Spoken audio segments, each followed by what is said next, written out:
Over the years, I've made millions with dropshipping. And more importantly, I've helped hundreds of thousands of people just like you launch their own successful online stores. So today, I'm giving you the shortcut. I've taken my 7+ years of experience, lessons learned through trial and error, and I've packed it into a step-by-step guide that you can follow from start to finish to actually get results. And it all starts with creating your store. First things first, it's 2025.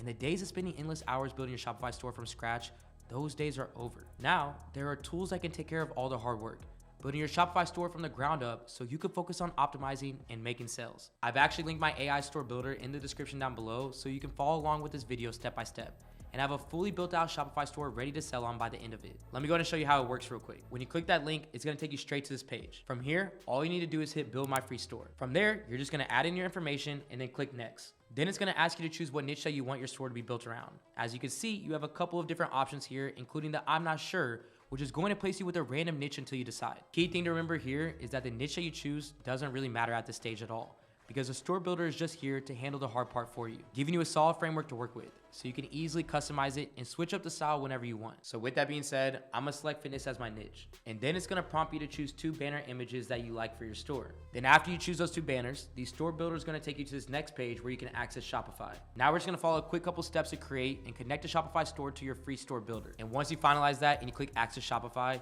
it's gonna bring you to this exclusive offer where you can get a 3-day free trial along with your first 3 months of Shopify for only $1 each. Then once your Shopify account is created, you're just gonna head back to the store builder to finish a few more prompts. And when you're all done, you're gonna have a completely built out store that looks just like this, where this is already looking like a brand with minimal effort. You already have your homepage completely built out. As you can see, those banners are already fully loaded. You have a great branded color scheme going on, talking points throughout your homepage explaining your brand. Now the store builder is loaded with winning products and product pages built out for every product that's being added to your store. So that's why you're already seeing this collection of products right here that are all within that same niche of products that you're selling. And as we scroll down, we already have our reviews in and our footer of our page. Like I said, a lot of the hard work is already done for you. I mean, look at this product page. You already have your product named, you have your selling price and compare price. There's already high quality images that are loaded into the store. As I scroll past the add a cart button, you're seeing some apps already installed like the sticky add a cart bar. And like I mentioned earlier, every product that's already loaded in here already has a product description template that's loaded that you can work off of, highlighting the main reason why someone would buy the product,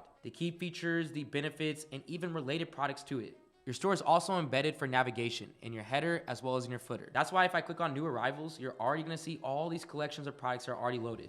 If I click on contact us, you're gonna see a full contact us page. Same with tracking your order, which this will go a long way for customer experience. As you can see, this store is pretty much ready to start selling on. Like 90% of the work is already done for you, but there's still that 10% that needs to be optimized to make sure that customers don't even want to leave before purchasing. And you know I got you, so I'm gonna go ahead and show you exactly how to do that so you can start generating the same results that my students are reaching right now. All right, now when it comes down to it, it could take years of trial and error for you to really have the strategies to optimize your store.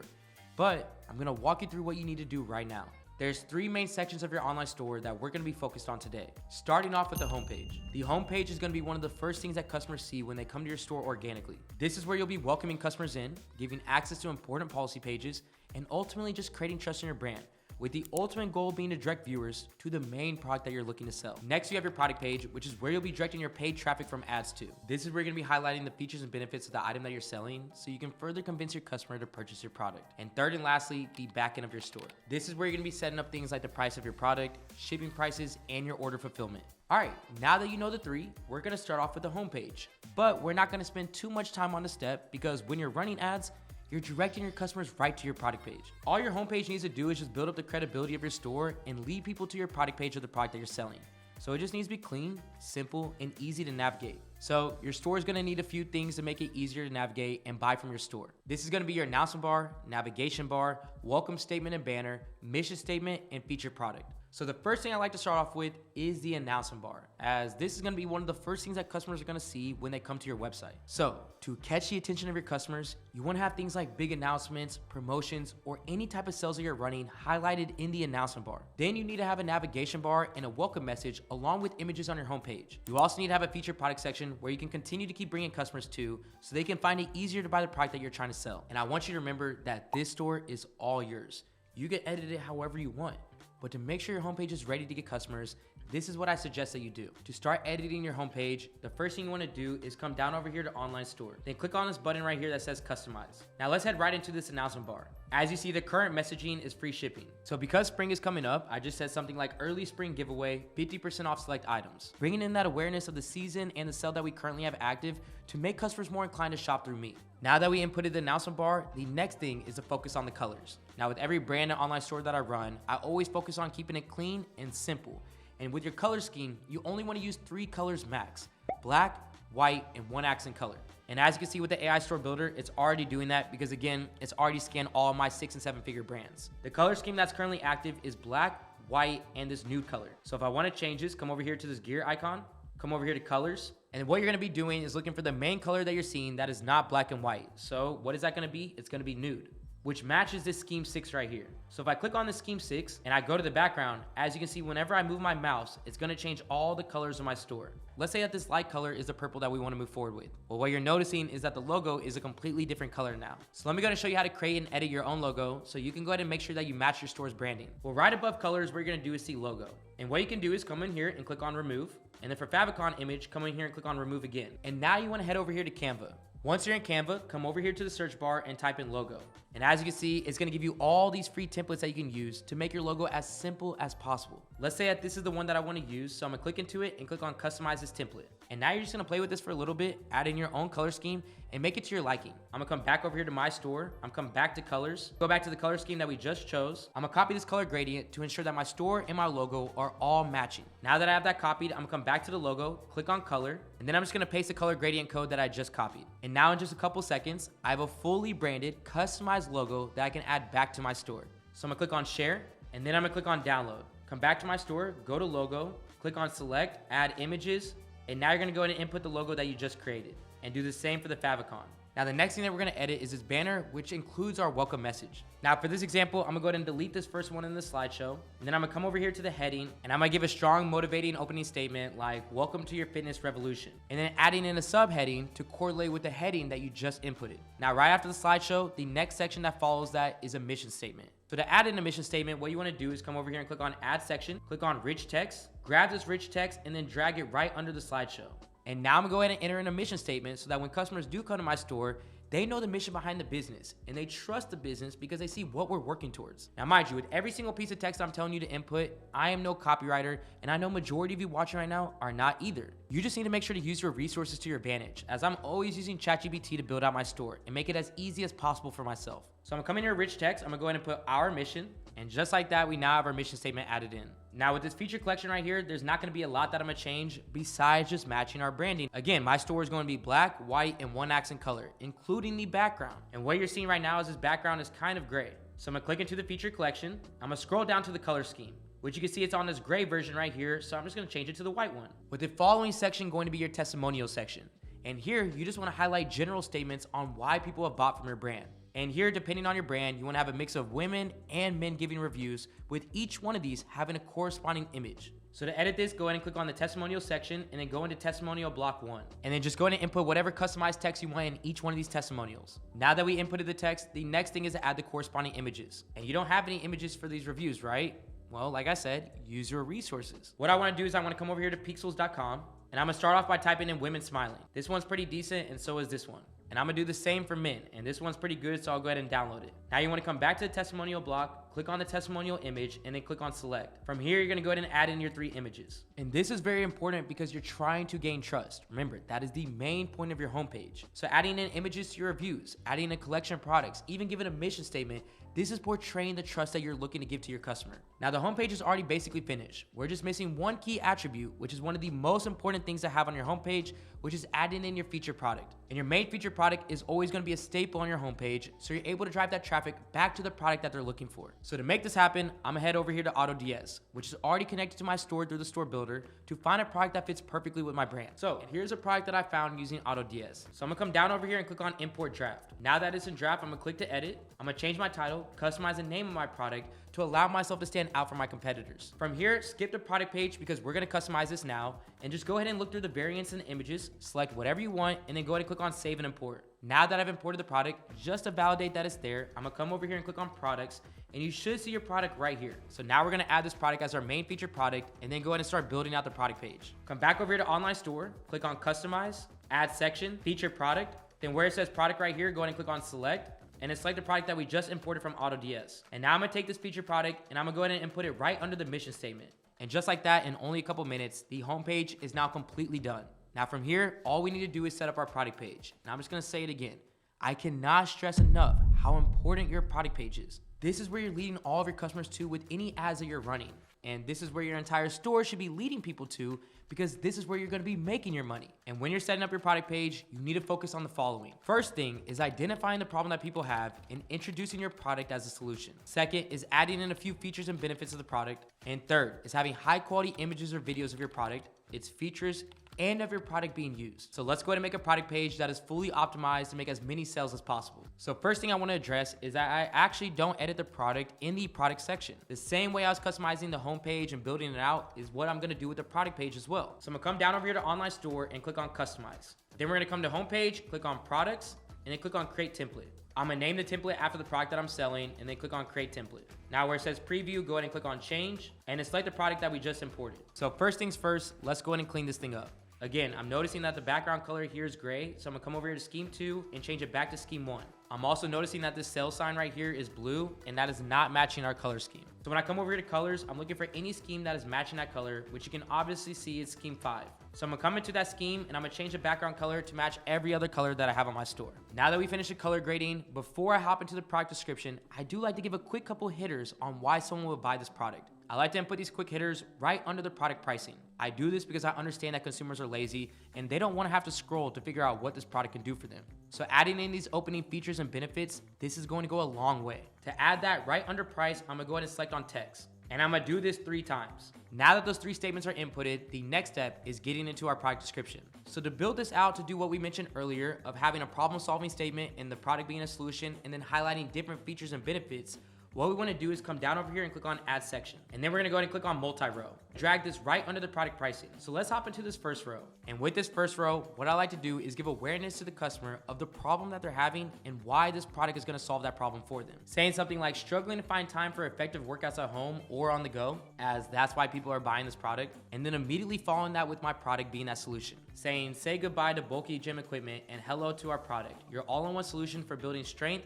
toning muscles, and boosting endurance anytime, anywhere. Now that that text is inputted, we're gonna go ahead and input a corresponding image to showcase what we're putting in text. This is important because there's 2 types of buyers that come to your store, a reading buyer and a visual buyer, and you need to appeal to both. So let me go ahead and get that inputted real quick. Now that we're done with the opening statement, the next thing that we're gonna highlight is the features and benefits of the product. So let's go ahead and get into the next couple rows. Here's the first feature and benefit that I highlighted.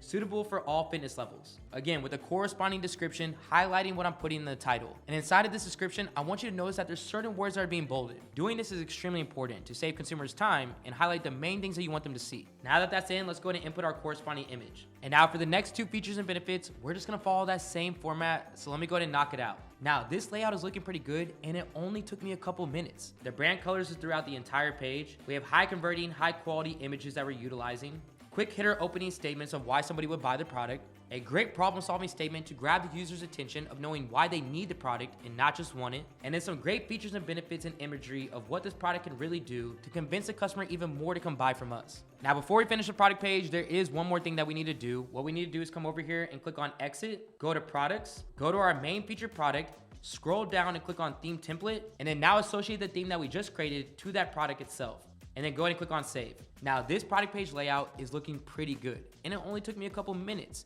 And I guarantee what I just created here can 100% make sales. So with the homepage and product page now done, the last thing that we need to do is set up the backend of your store, which is gonna include shipping, payment processing, and important pages for your store. All right, so to finish building your $500,000 plus store, you need to have pages that your customers are going to be looking for, like the shipping policy, FAQs, and more. So let's head back over here to Shopify. Go ahead and click on online store and then go to pages. And right here, you can see that the store builder already has these pages ready for you. So you just need to click in each one of them, add whatever you need, and take whatever you don't want out. So I'm gonna go ahead and edit each one of these to my liking, and then go ahead and add them to my store. All right, so now the shipping policy is done.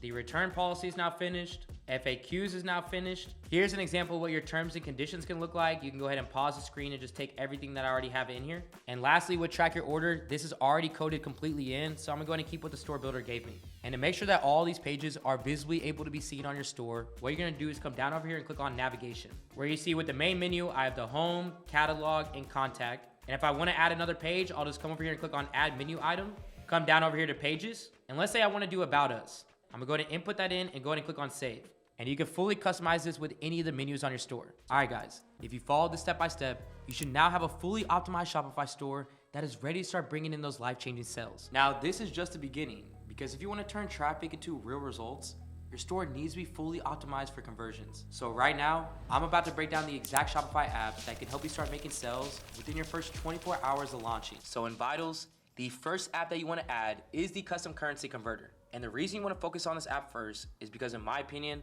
it's the most overlooked app on this list, even though it's an absolute game changer when it comes to making sales through your store, especially when it comes to selling to the top 5 e-commerce countries. You see, when you're running ads, you're typically gonna be marketing your product to people in countries like United States, United Kingdom, Australia, Canada, and New Zealand. And as we all know, each of these countries use a different kind of currency.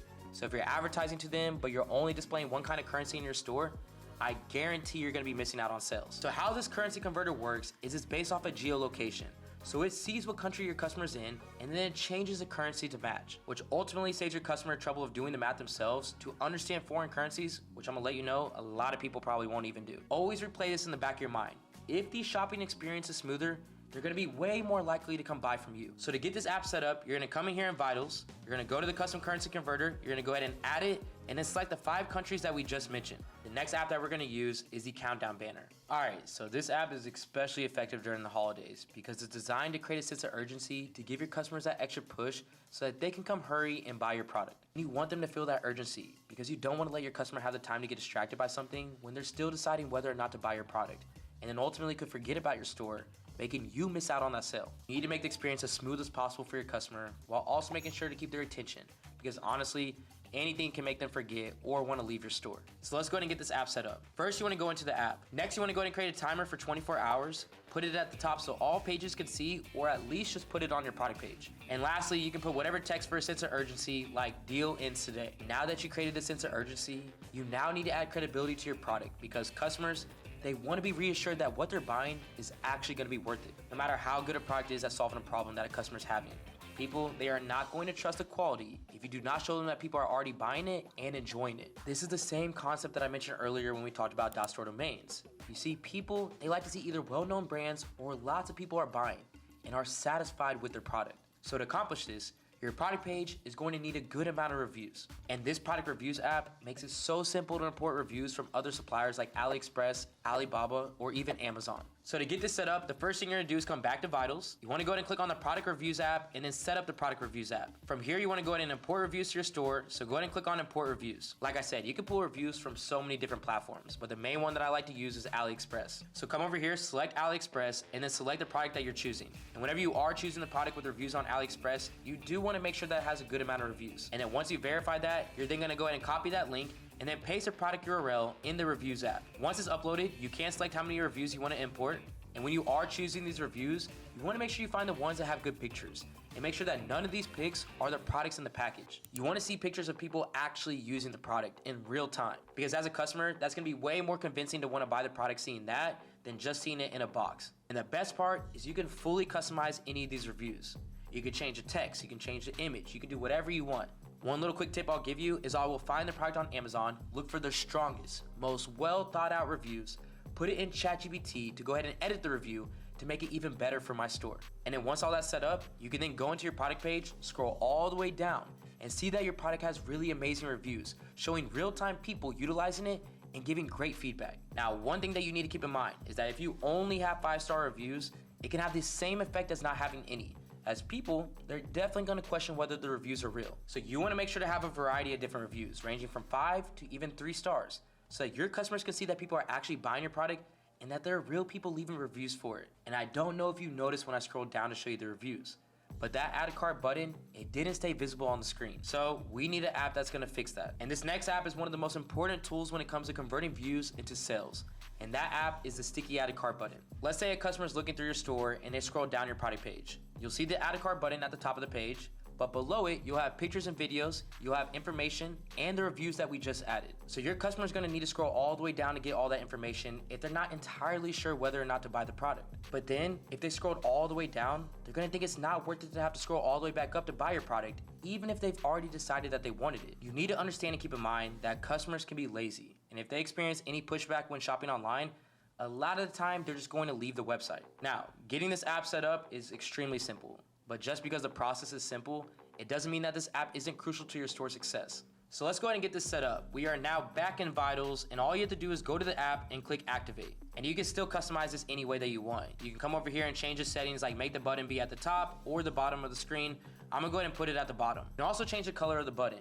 And to keep a clean and professional look, you want the color to match your store's colors. And once the customer adds your product to the cart, you need to make sure that the checkout page is optimized to increase your sales even more. Because once the customer actually gets to this point, they've already done everything that you want them to do besides one last step, which is buying the product. And once your customer gets to the checkout page, it is then time to shift your focus from making the original sale to getting the customer to spend as much as possible when they're on your store. That's because you cannot guarantee that your customers are going to come back to your store another time. So you don't have too many chances to actually make your sales once your customers are in your store. So you need to really try to push your customers to adding more products to their checkout and spending more money in your store. And the total amount of money that your customers are spending when they do make a purchase on your store, this is called your average order value, which on simpler terms is just the average amount that every single customer spends. And as an advertiser, or really anybody who runs a business, the number one thing that you're trying to do is make as much money as possible. And you're gonna be able to do this by increasing your average order value. And what's going to help you accomplish that is through upselling apps. The first of these upselling apps is the volume discount pricing. This app is going to allow your customer to buy multiples of the main product that you're selling. And the more of a product that the customer buys, the higher their discount is going to be. People need to buy multiple amounts of the same product for any kind of reason.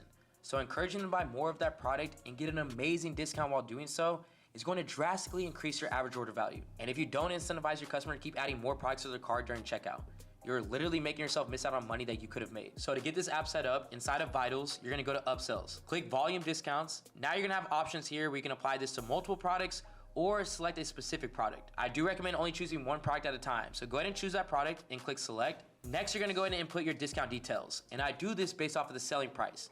Now, if the product is under $50, I like to do buy 2 at 10%, buy 3 at 15%, buy 4 at 20%. Now, if the product is more than $50, I like to raise this up a little bit. So I'll do buy 2 at 15%, buy 3 at 20%, and buy 4 at 25% off. So you're gonna go ahead and set that up for the product. And next you wanna go ahead and select the appearance, which I always say, again, match it with the store colors. Next you wanna go ahead and select the layout, and there's multiple options that you can use. I personally like using the square table, but you can use whatever you want. Next, you're gonna continue to review to go ahead and see the breakdown of everything that you just did. And this is what it should look like when you're all finished. Then once you have a green light on everything, just come over here and click on publish volume discount. And if the customer does go through with using this volume discount and they buy multiples of your product, the discount's automatically gonna be applied at checkout. So neither you or the customer needs to do any extra work. All right, so this next upselling app that I'm about to show you is an app that, if you set it up right, is going to consistently double your average order value, and that is going to be with the product bundle app. This app is gonna let you add any upselling products as an offer alongside the main product that you're selling, which is gonna make it so that customers are able to buy what they need and spend more while shopping directly with your store. And it's extremely important that you make sure that the products that you are upselling with can complement the main product that you're selling. So for example, if you're selling an at-home treadmill, you might want to upsell with a yoga mat and a water bottle. You can see that these products that we want to upsell with both complement the main product. And the bundle makes customers think of it as a convenience to add them because now they don't have to go to other stores to look for all these same products. And also throwing a total discount on the products that are all bundled together, this helps also convince customers to purchase even more products from you. This tactic puts other products that people might want or need directly in front of them. And it's gonna put you in a position to be able to get every chance that you need to increase your average order value, and of course, bring in even more money. So to set this up, you wanna come back over here to apps, go to upsells, then go ahead and click on create product bundle. This is gonna be the next screen that you see where you get to go ahead and choose the products. And you should not go ahead and choose any product. You wanna go ahead and specify the exact product or collection that you wanna be upselling with. To do that, go ahead and click on browse, and it's like the first product that actually makes sense with the main product that you're selling. Now you're gonna come to products from slot B and do the exact same thing. After selecting the products, go ahead and click on continue to discount details. Here, you're gonna go ahead and apply the discount value that you want. And on appearance, do not change too much, but do turn on post-purchase thank you page. So go into the settings, turn inactive to active. And this is a little bit of what the preview is gonna look like after people make a purchase and how it's gonna continuously keep upselling them. So all that set up, come over here, click review, and then save. And then once it's all set up and you go to your product page, this is what it should be looking like, where you're seeing your main product, 2 complimentary upsells, and an amazing discount that's being applied if you're buying all of them together. Having this set up is going to ultimately make your customers' experience even better while they look throughout your store, while also letting them make as many sales as possible. But something you need to keep in your mind when you're running your e-commerce store is that you could be doing everything right. You could have all these features and these amazing products, and sometimes still we see low conversion rates. So if you're not seeing the conversion rates that you want, then this next app is going to be a game changer for you and your store. And that app is called Visitor Replays. This app is going to give you a real-time view. Actually see what your customers are doing when they come to your landing page. This is like a whole entire spy tool where it's recording every single action that your customers are taking to then help you figure out what's driving people away from getting the purchases that you're looking for. It's gonna show you in real time what they clicked on, where they're spending majority of their time at, and what's the last feature they looked at before they decided to leave your store. So for example, you might have a customer come to your store.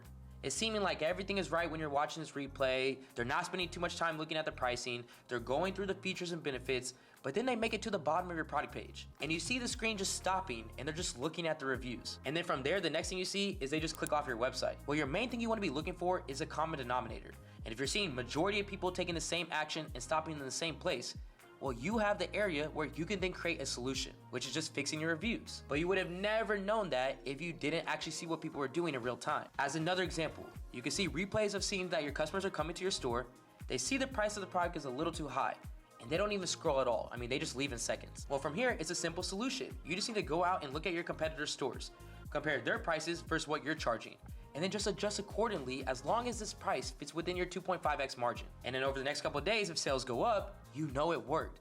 But this is something you would have never known without seeing the replays. Let me go ahead and show you how to set this up. In the visitor replays, you do want to go to the settings, and inside the settings, you want do not record my visits checked as well as the other one, as there's no purpose for it to check your visits, as you want to see what your customers are actually doing, not what you're doing. And utilizing this app, you're going to start off with 5,000 replays. So your next step is just to make sure it's active, and you can do that by coming over here and clicking on the top right corner. Using this app is going to save you hundreds of dollars that you would have spent in marketing towards a landing page that's not bringing you in any money. So if you want to build your e-commerce store in 2025 in ways that avoid this from happening, then this is an app that you need to have. These 7 apps are all included in Vitals. So if you use Vitals, you're going to be getting all these features which are going to completely improve your store's performance without having to install a bunch of different apps. They're going to be losing you money in the long run. The products that you're selling are going to play a major part in your store's success because this is what you're pushing to your customers. And in order to find a strong winning product that's going to bring you in sales, you're going to need a good product research tool.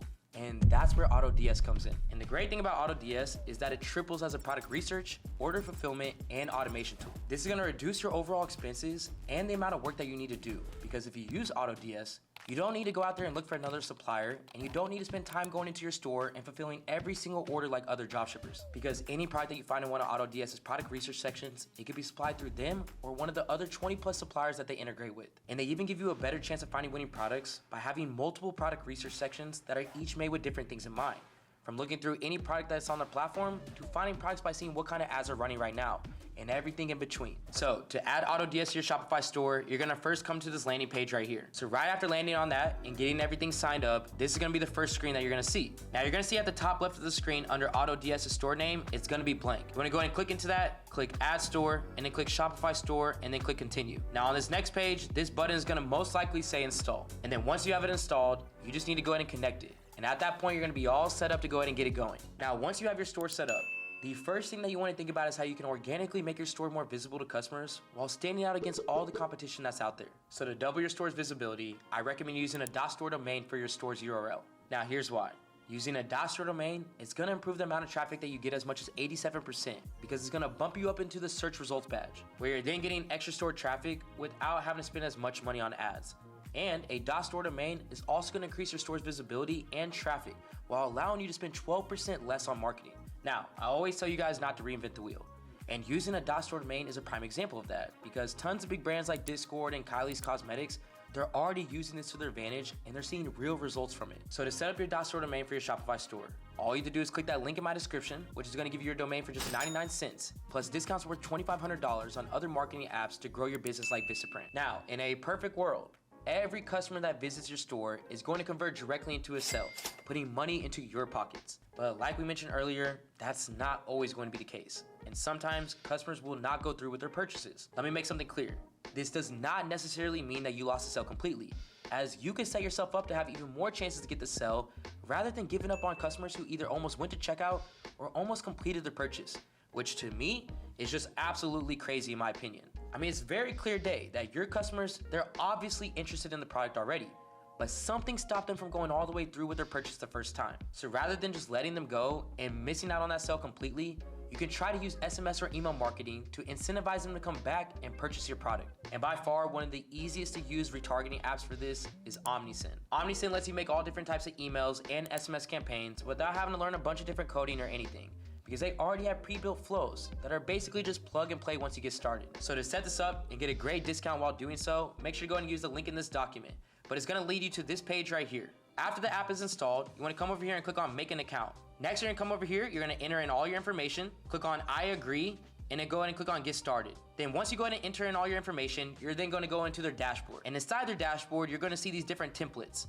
You wanna come over here and click on automations, then create workflow, and then go to cart abandonment. Then go to the high order rate abandonment checkout, and then click on customize workflow. Here, like I said, they give you an amazing template that you can work with. You can just keep what they already have, or you can play and tweak this around a little bit. But just like that, you're putting yourself in a position to never miss a sale again. All right, if you made it to the end of this video, you just got the most lucrative apps that are gonna set you up for success in 2025. So when you're working on improving your store, you need to keep in mind that the experience that you make for your customers is just as important as everything else. From the product that you sell to the ads that you run for your store, this is just as important. So when you're trying to create the most successful, high converting Shopify store and product pages possible, you need to make sure to install every app that I just gave you. All right, so now that your store is fully set up and your apps are now working for you, it is time to lock into the most important part.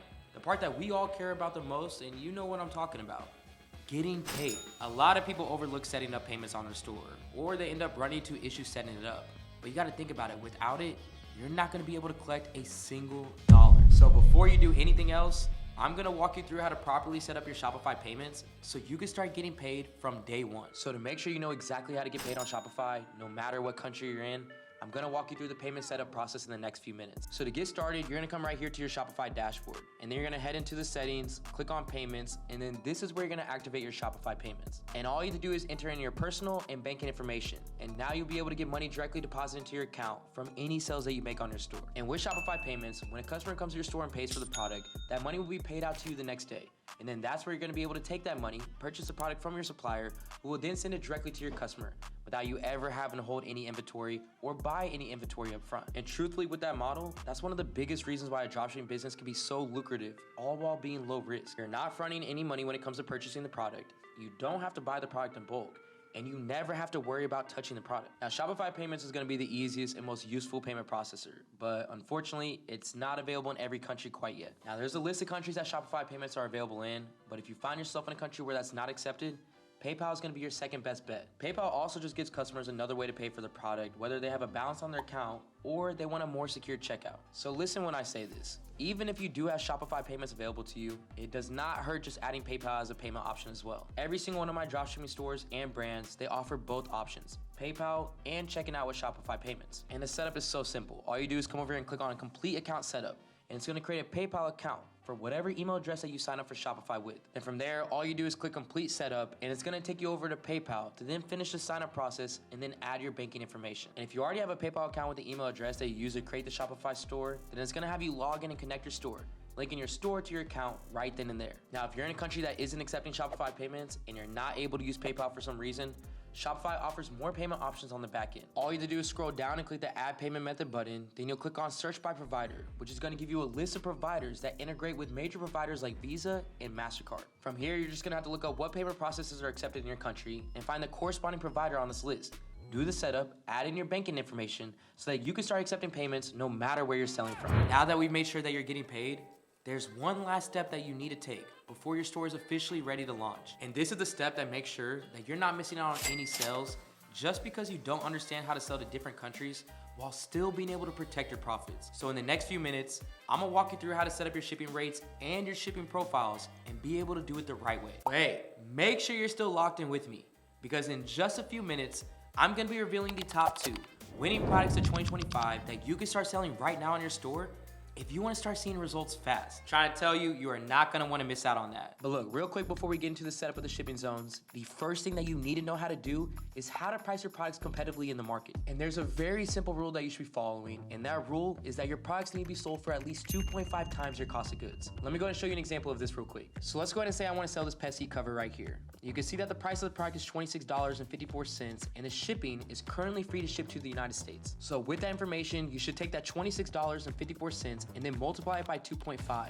which is gonna give you a total of $66.35. So what that magic number is telling you is that as long as you're pricing your product for at least $66.35, and you are gonna be shipping to the United States, which is free from the supplier, then ultimately, without affecting your margins, you do not need to be charging shipping to your customers in the United States. Now, let's say that we go ahead and change the shipping destination to somewhere in South America or somewhere else in the world. You're most likely gonna see that the shipping rates from your supplier increases from free to anywhere between $3 and $10. Now, even with the shipping price increasing, it should not deter you away from wanting to sell globally. You just now need to make sure that the shipping reflects what needs to be charged for those locations outside of the United States and reflect it on your Shopify store. Let me go ahead and show you how you're gonna do that. On Shopify, you wanna come down over here and click on settings. Next, you wanna come to shipping and delivery. Next, you wanna go ahead and click on general shipping rates, and when you do click on this, it's going to apply this to every single product. And now look, there's gonna be different products that you wanna charge different shipping to. And if you ever wanna make it custom to a certain product, you can come over here to custom shipping rates and then click on create a new profile. And as you can see, you can add specific products here where they can have their own shipping associated. But let's go ahead and keep this general for now. So we're gonna click on general shipping rates, and down below, you're gonna see shipping zones. Where in the shipping zones, you can see it's separated between domestic and United States and then rest of the world. And there's a button up here that says add shipping zone.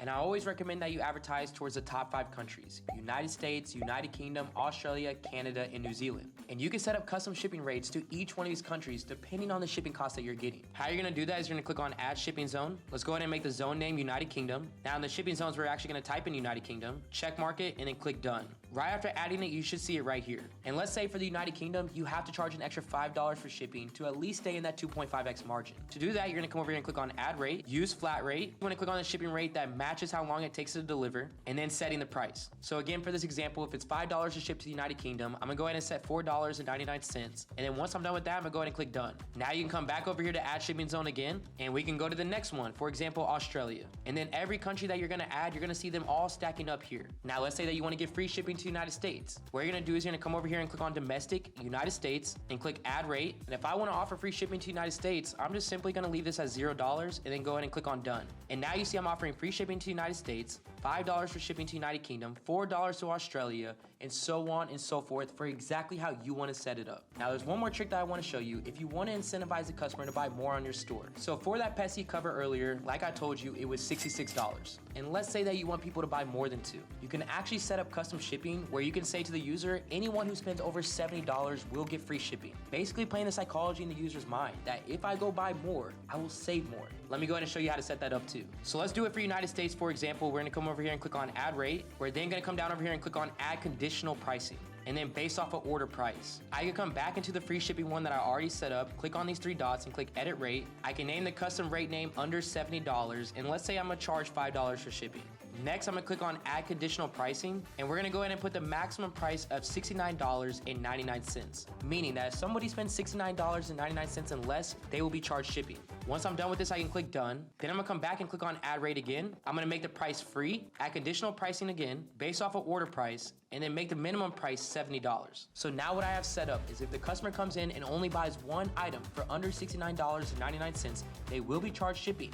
But if they spend more than $70, they will get free shipping. And you can add that in the announcement bar of your store as well, saying free shipping on orders over $70. Again, incentivizing the customer to spend more. And you could do this for any country that you want. And now that you've learned how to 1, price your products accurately to achieve the right profit margins, and 2, set up shipping zones to ensure precise shipping costs, you can confidently start selling on your Shopify store without worrying about losing sales due to incorrectly setting up shipping rates. Now your store is officially ready to launch. And at this point, your success from here on out is ultimately gonna come down to the product that you're selling. And let me tell you one thing that's a fact. People are legit making thousands of dollars in passive income every single month all because they have a product that consumers want and are throwing money at. And this is something that doesn't seem like it just takes luck to do. So I'm here today to go ahead and put that to the test. So I'm gonna see if I can come up with a winning dropshipping product in less than 10 minutes that has the potential to make me some serious money. Here's the catch. I can only spend less than $10 or less to get this done. It has to prove that it's already making money, and it has to be a product that consumers are actively looking for today. Wish me luck, because the timer starts now. Now, since my goal here is to spend less than what my lunch just cost me, I did my research on the best product research platform out there right now, and the one that I came up with was AutoDS. What I found was that they have 4 different product research sections that I'm gonna go ahead and get to work with, and they triple as a product research, fulfillment, and automation platform. Pretty much meaning that any product that I find on this platform, I'm already going to have a verified supplier for. That's all I needed to know to decide that this was a product research tool that I needed to work with. And right now, as you can see, you're able to start using their platform for 30 days for only $1. And I'm gonna go ahead and drop a link in my description so you can go ahead and get that same deal. But if we succeed at this challenge, I think that's more than enough time to find a winning product and start making sales. So I'm gonna go ahead and go through with the purchase of it and see if we can officially check off the first requirement of finding a winning product in under 10 minutes by, actually finding a winning product with it. All right, now that I'm logged into the app, I'm officially seeing the different product research sections that they have to offer. It's looking like the marketplace is showing me pretty much every product that they have to offer on the platform. And they have this little fast shipping section right here that is showing products that can be shipped in 1 to 5 days, which let me tell you is insane. It also looks like you can filter down to get a closer look at the products that you really want, which could definitely be really good for us. The next section is this handpicked product section, which is looking like the products that they're showcasing that are currently doing well on the market, or at least have the potential to do so. And I really like these breakdowns that give information on what's happening with the product right now. Just a real high level view of the product and its current performance, profit margins, saturation, and engagement score, all of which are going to be super useful in this search. Now, this ads by section is showing me the actual ads that are currently running for different products right now across Facebook, Instagram, and TikTok. You can see that you can search for specific products with keywords and add the exact engagement that you're looking for, which let me tell you is game changing because you're able to see what is actively working the best on the market. One thing I know for sure is that these advertisers, they're not going to be spending money on these ads that are showcasing in this section if these products are not actually making money for them. It costs money to advertise. So you can already assume that the products in this section are already actively making money for someone else, which is huge. The beauty about selling online is that anything that someone else is doing successfully can be replicated for your own use, including the products that they're making money with. So I'm most likely going to be using this section while on my search for a winning product. Now, the last product research section that I'm seeing is the trending product section that looks a lot like the handpicked product section. But this one is more focused on the products that are trending on the TikTok side. And you can see that when you click on any of these products, you'll find a detailed breakdown of TikTok analytics, showing both the product's performance and the ads effectiveness. So I think that we're gonna have everything that we need to find a winner on this platform. But before I jump into the product research, I do wanna make sure I have a good understanding of the trends that are popping off right now, or at least about to. That way I can make this super simple, and I already know exactly what type of product that I need to be looking for, and can make sure that it's something that consumers are already looking to buy. Remember, that's one of the requirements for this challenge.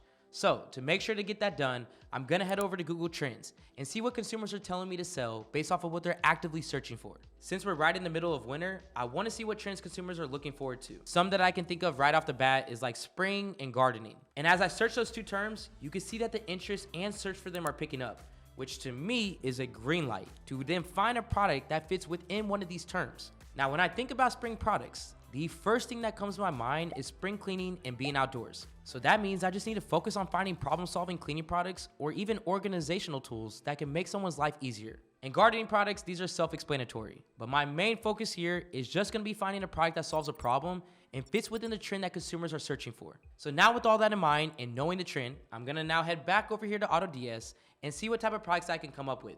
Now look, the clock is ticking, so I'm gonna go ahead and start the search for my product. With that being said, I'm gonna go ahead and start off in the trending product section, just so that you can get a feel for how I'm looking for these products. So the first thing I'm gonna go ahead and do is add in a search title. I'm gonna go ahead and stick with what we already been talking about, which is spring cleaning. And go ahead and click on search. Then what I'm gonna go ahead and do is sort by sold growth percentage in the last 7 days. So I'm seeing who's actually getting the most traction and the most sales within the last 7 days. The best competitor to look for is the most recent competitor who is currently scaling up. Now, all these filters up here, you can adjust them as needed. I do like looking for products that have a good amount of engagement, so the main thing that I play with is likes and impressions. With likes, you can do anything like 20,000 or more or 50,000 or more. Impressions, same thing, more than 20,000. For sale price range, I typically like doing 30 to 100 or more than 100. Those are the only two filters that I choose. Now that I'm done applying a bunch of different filters, you can see it's gonna show me a range of all types of different products. Here's a handheld broom with a dustpan. This one would probably do good with spring cleaning. Here's a small repotting mat for indoor plant transplanting. This would actually do really well for the gardening niche. Here's a pool filter cleaning tool. This would also do really well because everybody has to clean their pools before the summertime, which aligns with the season. So as you can see, the more and more that I scroll, the more opportunities and winning products that I can find.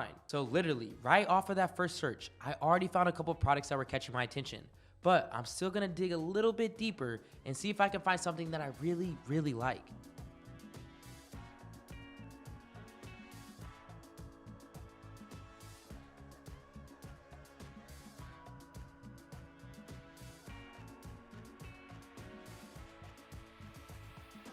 So this is the product that I came up with, which is an electric spin scrubber for cleaning bathroom. Now I chose this product for a couple of reasons. The first being it has high demand for cleaning solutions. As we already validated, spring cleaning is coming up and people all the time are looking for efficient ways to clean their home. And this solves that problem. But it solves so many other problems as well, like allowing you to be able to reach spaces that you typically cannot reach. Helping you also avoid back pain or joint discomfort because you don't actually have to manually scrub as it's automatically going to do the work for you. It also is just time saving and provides effortless cleaning. And remember, if you could save somebody time doing something, they're gonna feel like they need the product and not just want it. And lastly, and probably one of my favorite things, is that it appeals to a wide audience of people. From homeowners to elderly individuals to clean freaks. I mean, anybody who's going to be cleaning their house needs this item. And one of the best parts is that people are running ads for this product right now, which just makes my life easier because I can see what is working and what is not for others. This is such a simple, quick ad that I know I could do better on, but again, still look at this engagement in the last 7 days. A 73% increase in views in the last week alone, and every single day it's going up. And then when I come over here to AdSpy and type in electric scrubber, look at all these other ads that are still running. I mean, this one got 345,000 views in the last 14 days, which is clearly showing how this is a problem-solving product and what this product can do for the end user. And when I'm looking at this, I'm also looking at barriers to entry, like how many competitors are actually scaling right now. And when we look through this, yes, there's a lot of people promoting the product, but there's not a lot of people scaling, which means that the market share is at the favor of you. So knowing that there's a huge demand behind it, this appeals to a wide audience of people, there's ways that we can improve in our ads versus our competitors, and it's a major problem-solving product, this is exactly what we want to look for in a winning product. All right, so after validating all of that, I think that this is going to do really well on the market.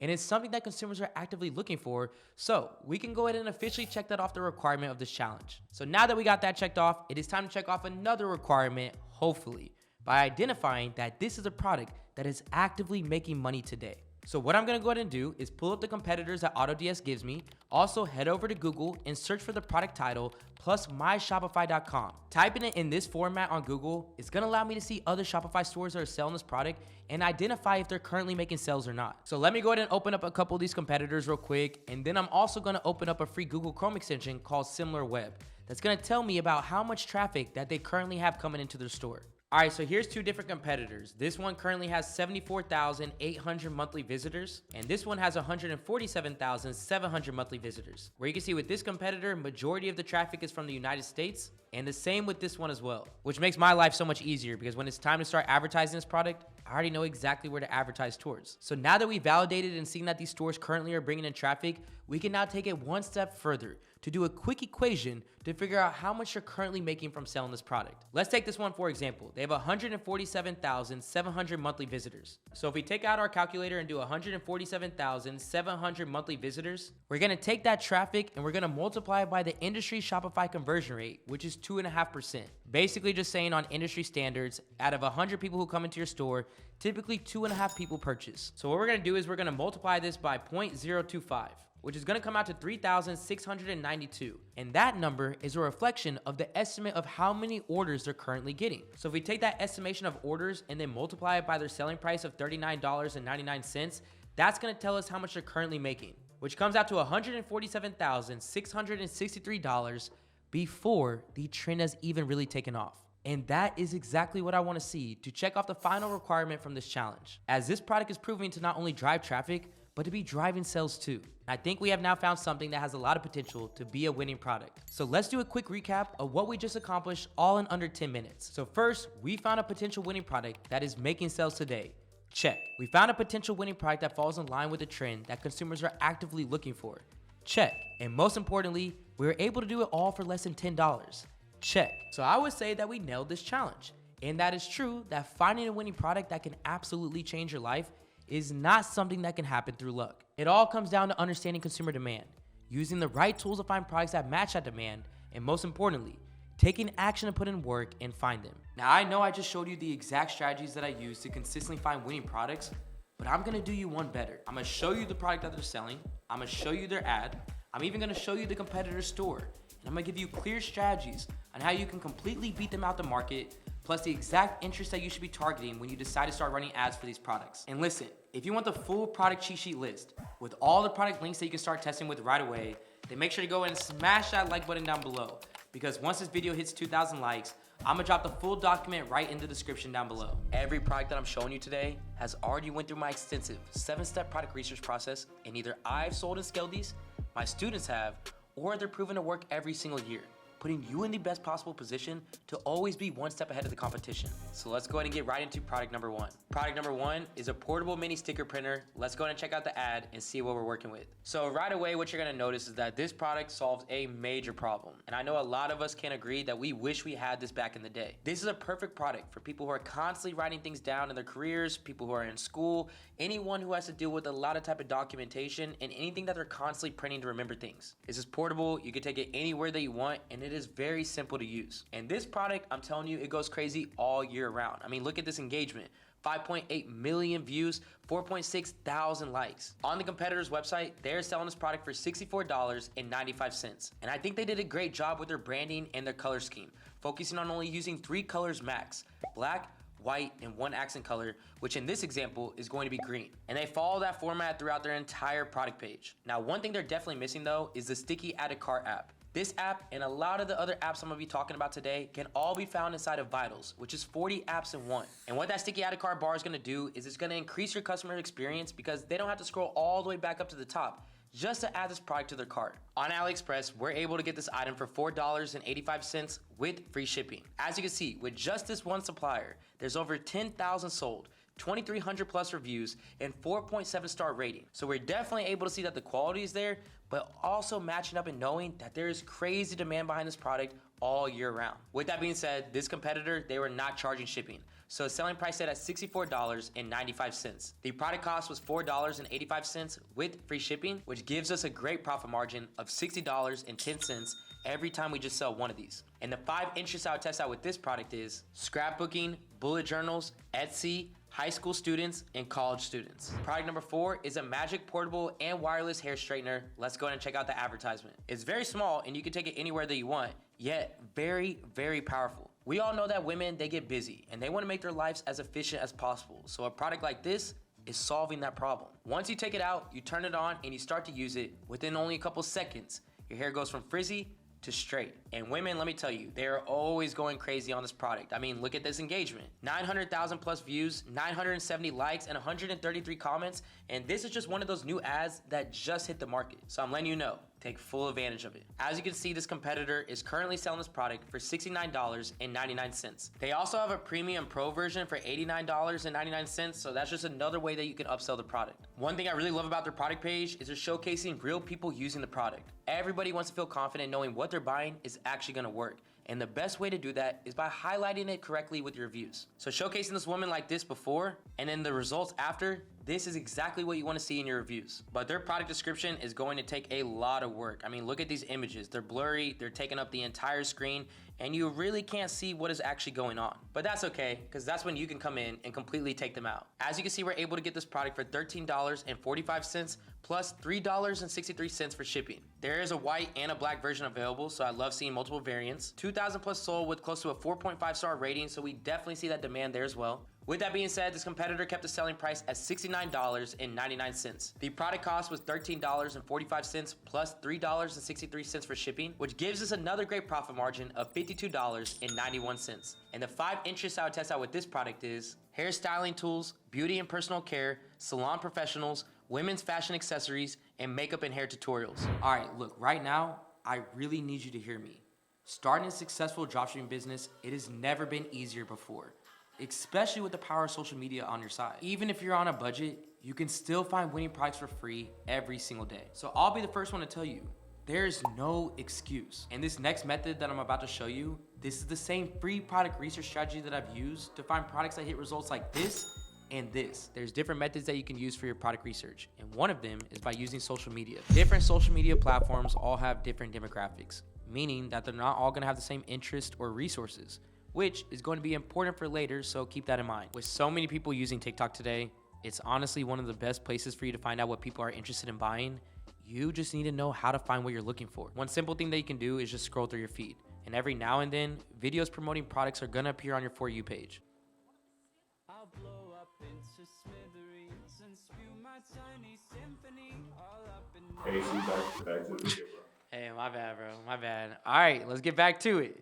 Yeah, let's be honest. After a few minutes, most people are gonna just forget that they're even trying to find a product, and they're just gonna keep scrolling and liking funny videos. So to avoid that problem and find more products that are actually selling, you can also go to the search bar and type in things like hashtag TikTok made me buy it. And the app is gonna show you videos that people are making promoting products that they either bought from the TikTok shop or from ads that they saw on TikTok. These are some of the best products that you can sell through your dropshipping store because you're literally seeing that people are buying and promoting them right now. So when you find a product that you think is gonna sell well for you, just go ahead and save the video, do some research on the product and its trends to really make sure that it's gonna sell for a longer while, and then just go ahead and import it to your store. And when you have a few videos that are saved for the kind of product that you wanna sell, you can also start to write down ideas and strategies that are working for other people. All right, so once you lock in on the product that you're ready to sell, whether you found it using a tool like AutoDS or just scrolling through social media, there's one thing that you cannot afford to mess up, and that is with your supplier. By far, one of the biggest reasons that most dropshipping stores fail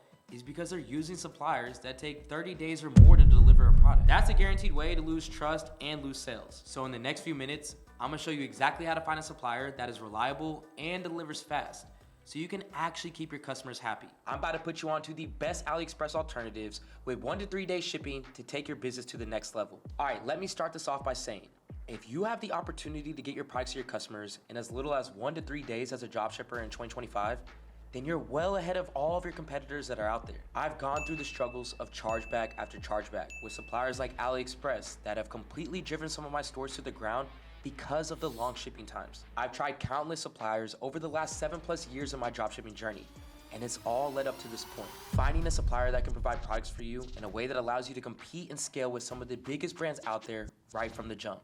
And that platform is AutoDS. AutoDS triples as a product research, order fulfillment, and automation tool, meaning that you can find winning products, fulfill them through one of their 20+ suppliers, and even automate your orders, all in one app. So ultimately, it's a fulfillment platform that can grow your business needs. And let me just say, that is not easy to find. All right, so if we head over to AutoDS, you're gonna see that they have 4 different product research sections that are all scanning the market daily to find products that have the potential to change your life. Let's start off with the marketplace, because that's where you're gonna find those products that I promised you would have 1 to 3 day shipping. And the marketplace shows you pretty much every product that AutoDS has to offer. And you can come in here and filter down by where you want the product to ship to and from, and even the specific price range that you're looking to sell within. So you can be sure that the products that you're viewing are going to allow you to hit your profit margins. From there, you can even search for a specific product through keywords in this box, or if you just know what niche that you want to sell within, you can also come in here and select that. Whatever you filter down by, they're going to have a product for you that has a high sales potential. But this fast shipping option, this is what I really want you to pay attention to. If you click into this, you can see that you can do that same type of filtering, but this time, it's gonna show you which products that can be shipped out to your customers in as little as 1 day. Are y'all really hearing me right now? 1 day to ship and deliver the product. This is something that just cannot be beat as a new or experienced dropshipper heading into 2025. With platforms like Amazon setting the standard in today's market, consumer expectations, they have drastically shifted. The days when customers were okay with waiting 5 to 10 days for their orders, these days are gone. And now, they expect delivery within just a few days or even overnight. So if you've been hesitant to start your dropshipping business because of today's shipping competition, then this platform right here is the solution that you've been waiting for. But before we move on, if you like what you're seeing with AutoDS and you want to try them out on your own dropshipping store, make sure you take advantage of the link that I left in my description. That's gonna let you try their platform out for 30 days for only $1 single. Now, you remember when I said that this is a platform that can grow with your business? Well, once you get familiar with it and you start to find your own winning products that are bringing in at least 5 to 10 consistent sales per day, that's when you can start to automate the entire fulfillment process so that you can focus on what really matters most. scaling your business. So for those of you who do not know, when you're just starting out and making sales, the fulfillment process is a pretty manual process where you have to actually go into each one of these orders and fulfill them one by one. But as your store grows and you start pulling in hundreds of orders a day, manually managing and fulfilling each one of them, it's just not realistic. And it's only gonna be a matter of days before fulfillment delays and customer satisfaction take a hit. So as your business scales, AutoDS's fulfillment options are designed to scale right alongside you with their Fulfilled by AutoDS option, just making it easier to manage your growth seamlessly. All you have to do is just connect AutoDS to your store and then load your balance to pay the supplier for the products. And then once your order comes in, instead of coming in and manually fulfilling every single order, all you have to do is go to your order section and change the status from pending to ordered. From there, AutoDS is gonna take care of everything moving forward, from fulfilling the orders, sending out tracking numbers, and even dealing with any returns. All right, now that I put you onto one of the best suppliers out there on the market right now, I need you to understand that no matter which supplier that you choose to use for your store, it is critical to understand the key characteristics of a reliable supplier. This understanding is what's gonna make sure that you're setting yourself up for success right out the gate. All right, so let's go ahead and get down to it.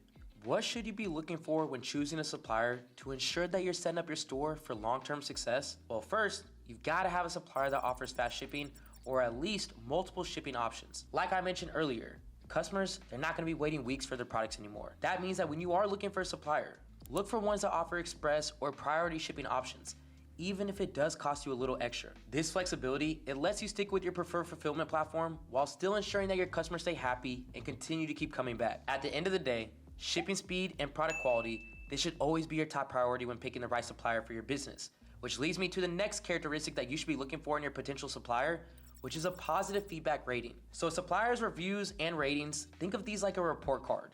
And you wanna make sure that you're always working with someone who has consistently delivered quality products and service. Look for suppliers with at least a 90% positive feedback to ensure reliability and professionalism. Now, another key point to look for is that the supplier has high order volume. If a supplier has successfully processed thousands of orders, that is a really good indicator that they know how to handle logistics and inventory at scale. Plus, it's a sign that the product that you're interested in, it might already have a proven demand in the market. Next, you want a supplier who is open to communication and negotiation. This is huge because whether you're working out bulk discounts, discussing branding opportunities, or resolving an issue, having a supplier that can easily reach out to gives you just so much more control over your business. And finally, and to me probably the most important, is you have to make sure that the supplier can meet your profit margins. And to give you an idea of whether a supplier can meet the profit margins that you want to be reaching or not, you're going to do a very quick, simple math equation. First off, you're going to take the product cost, including shipping, and you're gonna add those together. Let's say that comes out to $12. You're then gonna take that $12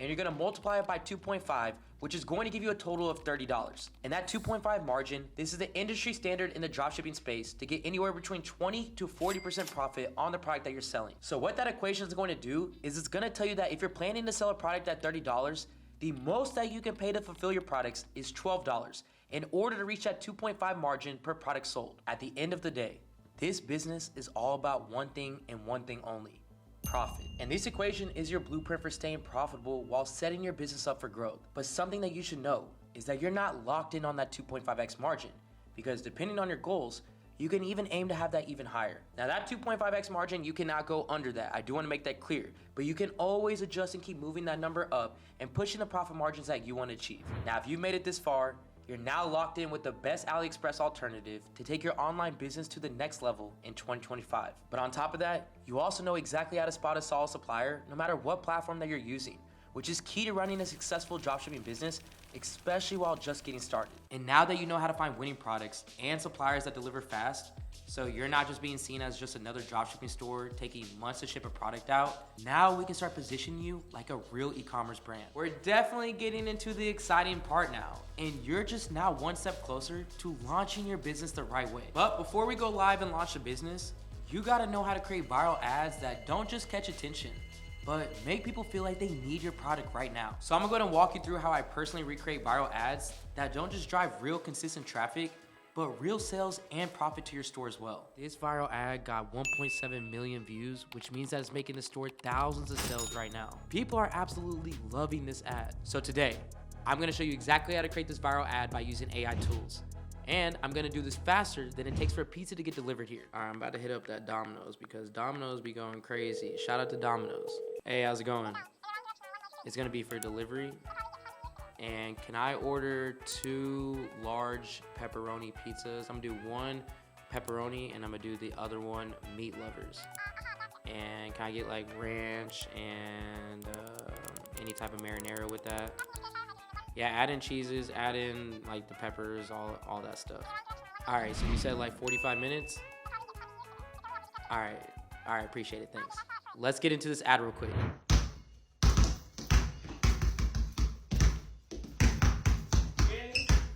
Really?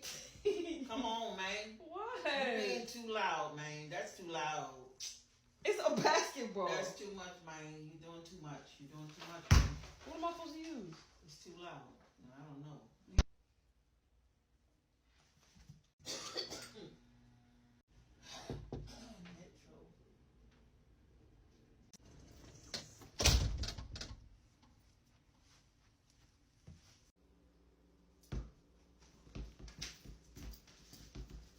You don't hear that? Hear what? No, I like that. That's better than that other one you was using. Yeah, I like this ad for sure. I mean, it's funny, it's engaging, it's storytelling, and I can understand what the problem with the product is right away. So I can definitely see why a lot of people bought this product. And now that I know what ad I'm gonna create, let's go ahead and get right into it. Now, I need to get some visuals for this product to recreate this ad. So I need to figure out how to make a similar ad, which is gonna give me the same results, if not more. So I'm gonna go ahead and order the silent basketball real quick. So I just found out that the basketball is available and it's literally right up the street at the Target. I can get it on Instacart and it'll be delivered here in just a couple moments. So I'm gonna go ahead and place this and I'll see you guys here in a second. Hey, this product came in quick. I'm not gonna lie, I actually really like it. And having this physical product with me is gonna make it so much easier to make the ad. And now that I have the product, I just need to get some visuals for my ad. Since we got this ad off of TikTok, the viral ad that we're creating isn't a complete blockbuster. So I don't really need that much equipment to do this. That's why I'm doing this using nothing but my phone. The original ad has some simple shots, nothing too crazy. It had a wide shot and some reaction shots. So I'm gonna do the same thing. But first, I need to establish a problem. Why would someone even need this basketball? All right, now this is the first shot, which is the loud, annoying basketball. And I wanna get some natural reactions to how loud it is. What I really need to do is capture the frustration that someone feels when they're trying to work. And this person working needs to be clearly over it. Over the noise, over the distractions, over the fact that they just cannot focus. What are you doing? What are you doing? I'm trying to work. Get that shit out of here. It's a basketball. Get that shit out of here. Girl. Yeah, that is perfect. All right, so we got the problem established. So now I need to show the solution. Time for the product reveal. Now with the edit, I need to make it feel like it's a big moment. I like this angle. It makes it feel like it's a special delivery so that my customers can feel like my store is handing them the ball directly. Boom, I got the product. Now let's test it. All right, let's see if this actually works. No reaction? That's a good sign.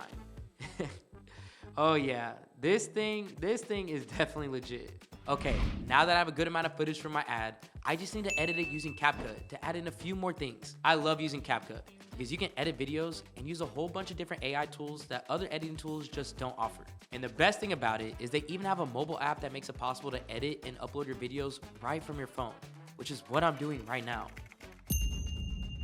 All right, I'm gonna go ahead and import some clips from the videos that I took earlier. So now that I have everything imported, I need to drag these clips around and put them in the right order. Next, I need to trim these clips to make them fit together just a little bit better. And here's where I'm gonna improve my ad, because even if I'm recreating something, I'm always looking to make my product better. And one of the most important things when it comes to getting success with your ads is how effective your hook is. CapCut also has so many AI voices that you can mess around with when it comes to editing your videos. And to make this ad just a little bit better than the one I'm going off of, I'm gonna go ahead and include some captions. All right, so we just got those captions finished, and now I need to add in some music in here. And the last thing that I need to do before finishing this ad is always giving a good call to action. All right, so now that we got these edits in and these final revisions, the ad is basically done. So now from here, what we're gonna do is go in this top right section and go ahead and click on export.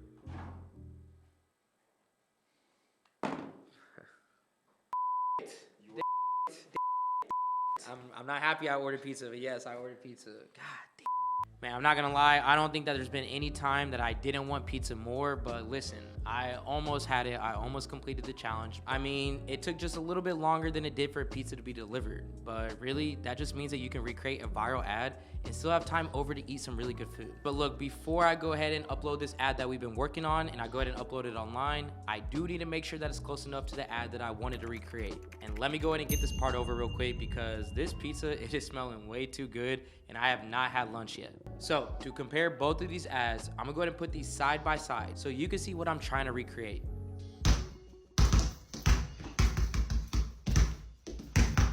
Come on, man. What? You being too loud, man. That's too loud. It's a basket, bro. That's too much, man. You're doing too much. You're doing too much. What are you doing? What are you doing? Girl, I'm trying to work. I'm trying to get that shit out of here. Tired of always getting yelled at for making lots of noise?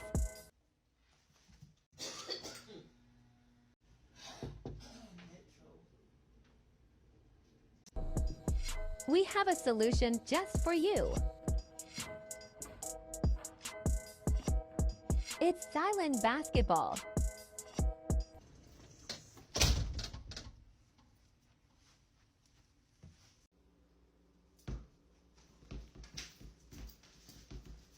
You don't hear that? Hear what? That's better than that other one you was using. You don't hear that? Here what? No, that's a lot better than the last one. Get your silent basketball and never get yelled at again. All right, so now that you've seen both, let me quickly highlight the 3 key differences. All right, so first off, the original video, it didn't have captions. So we added captions addressing a clear pain point of, are you tired of always getting yelled at for making lots of noise? Second, we included a voiceover to keep viewers engaged through audio and visuals. And lastly, we added a strong call to action at the end, which ultimately is gonna guide interested viewers on exactly what steps to take next. And just like that, in a little over 45 minutes, I managed to recreate a viral ad. And it really didn't take too much effort if I'm being completely honest, because I already know exactly what I'm doing when it comes to making ads, as well as why I'm doing it. All right, y'all, I'm gonna go ahead and start bashing this pizza because it's just staring at me and it's smelling way too good. Hey, I had to get some food in me before diving into this next part, because this part right here that we're about to cover, this is the part that you've really been waiting for. Launching your ads, driving traffic, and making real sales. This exact process is what I walk every one of my one-on-one mentorship students through. But here's the difference. When they hit a wall with scaling, they get hit with ad account bans, or they just don't know how to read their data to scale profitably, we're right there with it. Step by step, making sure they have the right tools, the strategies, and the personalized guidance to always continue to keep moving forward towards their goals. So if you're trying to streamline your results, no matter your experience level, and you want that extra push, just know I only take on 10 students each month who are ready to lock in and actually get results. And I'm talking about real results, like my student Michael, who went from 0 to hitting over $1 million in 9 months. Or Nora, who went from being a complete beginner to 60 days working together, profiting over $12,000 and $40,000 in revenue just using our systems. So if that's what you're looking for, then go ahead and hit the link down below and apply before these spots fill up. Now let's go ahead and keep moving forward and get your business manager set up so you can start running your ads. Now, with Facebook housing over 3.3 billion users, beginner and advanced advertisers know that this is a great space for advertising with truly endless potential. But because of that, Facebook has been known to throw out even more restrictions as more and more aspiring advertisers are hopping in. So if restrictions are one of the things that you hear about and scare you away from actually getting started, we're about to go through some best practices when it comes to avoiding those infamous Facebook restrictions so that you can start running your ads as seamless as possible. That starts with having a Facebook page that's been active for 6 months or more. You absolutely do not want to start advertising on a brand new Facebook profile. Facebook is looking to keep the integrity behind the type of people who can advertise, and having an account that has been active for 6 months or longer helps show that you're a real person. Now, when you have all that, you'll want to make sure the name on your account is identical to the name on any official documents like IDs or passports, and that you have a clear photo of your face as your profile picture. This is going to help you get your advertising account back way faster in case any restrictions do end up happening while you're running your ads. Once these precautions are taken, you're going to want to do something that I like calling warming up your account. You want to log into your account and scroll through your newsfeed at least for 5 to 10 minutes, liking, commenting, and interacting how you normally would at least twice a day for a couple days, further proving that you're a real person through your actions. Now, make sure that you're acting normal while you're doing this. Pause and watch videos. Like things that you would normally like. stop to read interesting things. Now, you have to understand Facebook's AI is extremely smart, and it will pick up on actions that seem out of the ordinary, like liking hundreds of posts in just a couple of minutes. These precautions will help you avoid any bans or restrictions right from the beginning of your journey, or help you easily move past them if they still end up happening. So I'm gonna say this again, warming up your account from here on out is always going to be the first step to running Facebook ads. Now, once your account is warmed up, then now you're gonna move on to the more technical side of running Facebook ads, which is actually creating your advertising account and connecting it to your Shopify account. And there's two main parts of your advertising account, and that's gonna be your business manager and your ad account. The business manager, this is a tool that allows you to manage multiple aspects and accounts and keep everything under one space, while the ad account is where you'll actually be running your ads. So in order to create these two important things and connect them to your Shopify account, you'll need to head over here to business.facebook.com. And right here where it says log in with Facebook, this is where you're gonna log in with your warmed up Facebook profile. From here at the bottom, you're gonna go ahead and click on create a business account. You should go ahead and make the business account name the same name as your Shopify store. And go ahead and put your first name, last name, and business email. And then go ahead and click on create. Once it's created, you have now created your business manager. Once that's created, you'll wanna head over to the business settings. Inside the business settings, this will be what the main screen is that you'll see. And now we have to create the ad account. You'll wanna come down over here to ad accounts. Then at the top where it says add, you wanna go ahead and click on add. Then you wanna click on create a new ad account. For ad account name, you can name this whatever you want. Go ahead and make sure it's in your time zone, in your currency. Then click on next. Then right here where it says this ad account will be used for, you wanna make sure your business that you just created is the one that you go ahead and choose. And then go ahead and click on create. Once you have all of that created, you're gonna wanna head back over to Shopify, where you'll now be connecting your Shopify account to the business manager and the ad account that you just made. So in order to do that, you're just going to come over here to sales channels, and you wanna type in Facebook and Instagram. Then it will take you to the Shopify app store, and you wanna make sure you go ahead and download it. Once it's downloaded, you'll see this screen right here. All right, so once you make it onto this screen, do not click get started right here. I want you to scroll down, and then right here where it says ads only, go ahead and click on get started. And then now you're gonna go ahead and connect your account. This is gonna be that same Facebook profile that we've been working with this entire time. So go ahead and click on continue. Now here, you wanna go ahead and connect the business manager that you just now created. So go ahead and click on connect. And then right here where it says terms and conditions, go ahead and click on I agree and then submit for review. Once you have that connected, you wanna come back over here to the settings at the top. Now here in the settings, you wanna make sure that it says maximum and that the pixel that is on your ad account is also connected. And then once you get through this entire checklist that Shopify is gonna run you through to complete the connection, you're done with the technical stuff for the backend, and it's time to get into running some ads. Now, since you're about to start getting some real data back with this ad strategy that I'm about to show you, I gotta make sure that you actually know how to read it first. Because this right here, this is what separates the people who waste money running ads from the ones who scale and turn $5 into $500 over and over again. So let me go ahead and show you exactly how to break down your numbers so you know what's working and what's not. Now, if you already have your business manager set up, before we get into the ad strategies, I wanna make sure that you have your columns set up so that you can make sure that you're seeing the most important data while running ads. So let's go ahead and set those up real quick, and then we're gonna go ahead and get into the breakdown of what each data point means and why it's important to the success of your ad campaigns. All right, so to set up your columns, you're going to come over here to your ads manager, click on columns, scroll down and click on customize columns. Then come in here and delete everything besides ad set and delivery. So now let's go ahead and get this set up. We're first gonna go ahead and choose reach, then impressions, and then frequency. We're then gonna do video average play time and videos played at 95%. Now we're gonna go ahead and get into the ranking. We're gonna go ahead and choose quality ranking, engagement ranking, and conversion rate ranking. Now let's go ahead and get into the front end metrics. This is gonna be cost per click, click-through rate link click, CPM or cost per 1,000 impressions, and then link clicks. Now that we're done with the front end metrics, let's go ahead and get into the back end. This is gonna be add to cart cost and then add to cart total. Once you select the total add to cart, you do wanna come over here and uncheck all these other boxes. Now go into checkouts initiated, cost, and total. Uncheck all the ones under that as well. Then we're gonna do purchases and click on total. Uncheck that off. Then amount spent, budget, then do cost per purchase, value of purchase, and total ROAS. Come back over here to the right side and uncheck everything off. Once all of that is set up, you do wanna make sure that you save it. So come down over here and click on save as column preset, and then you can go ahead and name that anything that you want. Then go ahead and click on apply. Then once you're done, you should see all of your columns set up just like this. Okay, so now that you have your columns set up, I wanna give you some insights of what each of these data points mean and how they're gonna apply to you while running ads. And remember, I have all of this in this cheat sheet document, and I'm also gonna add to this document 5 winning trending products that I validated myself.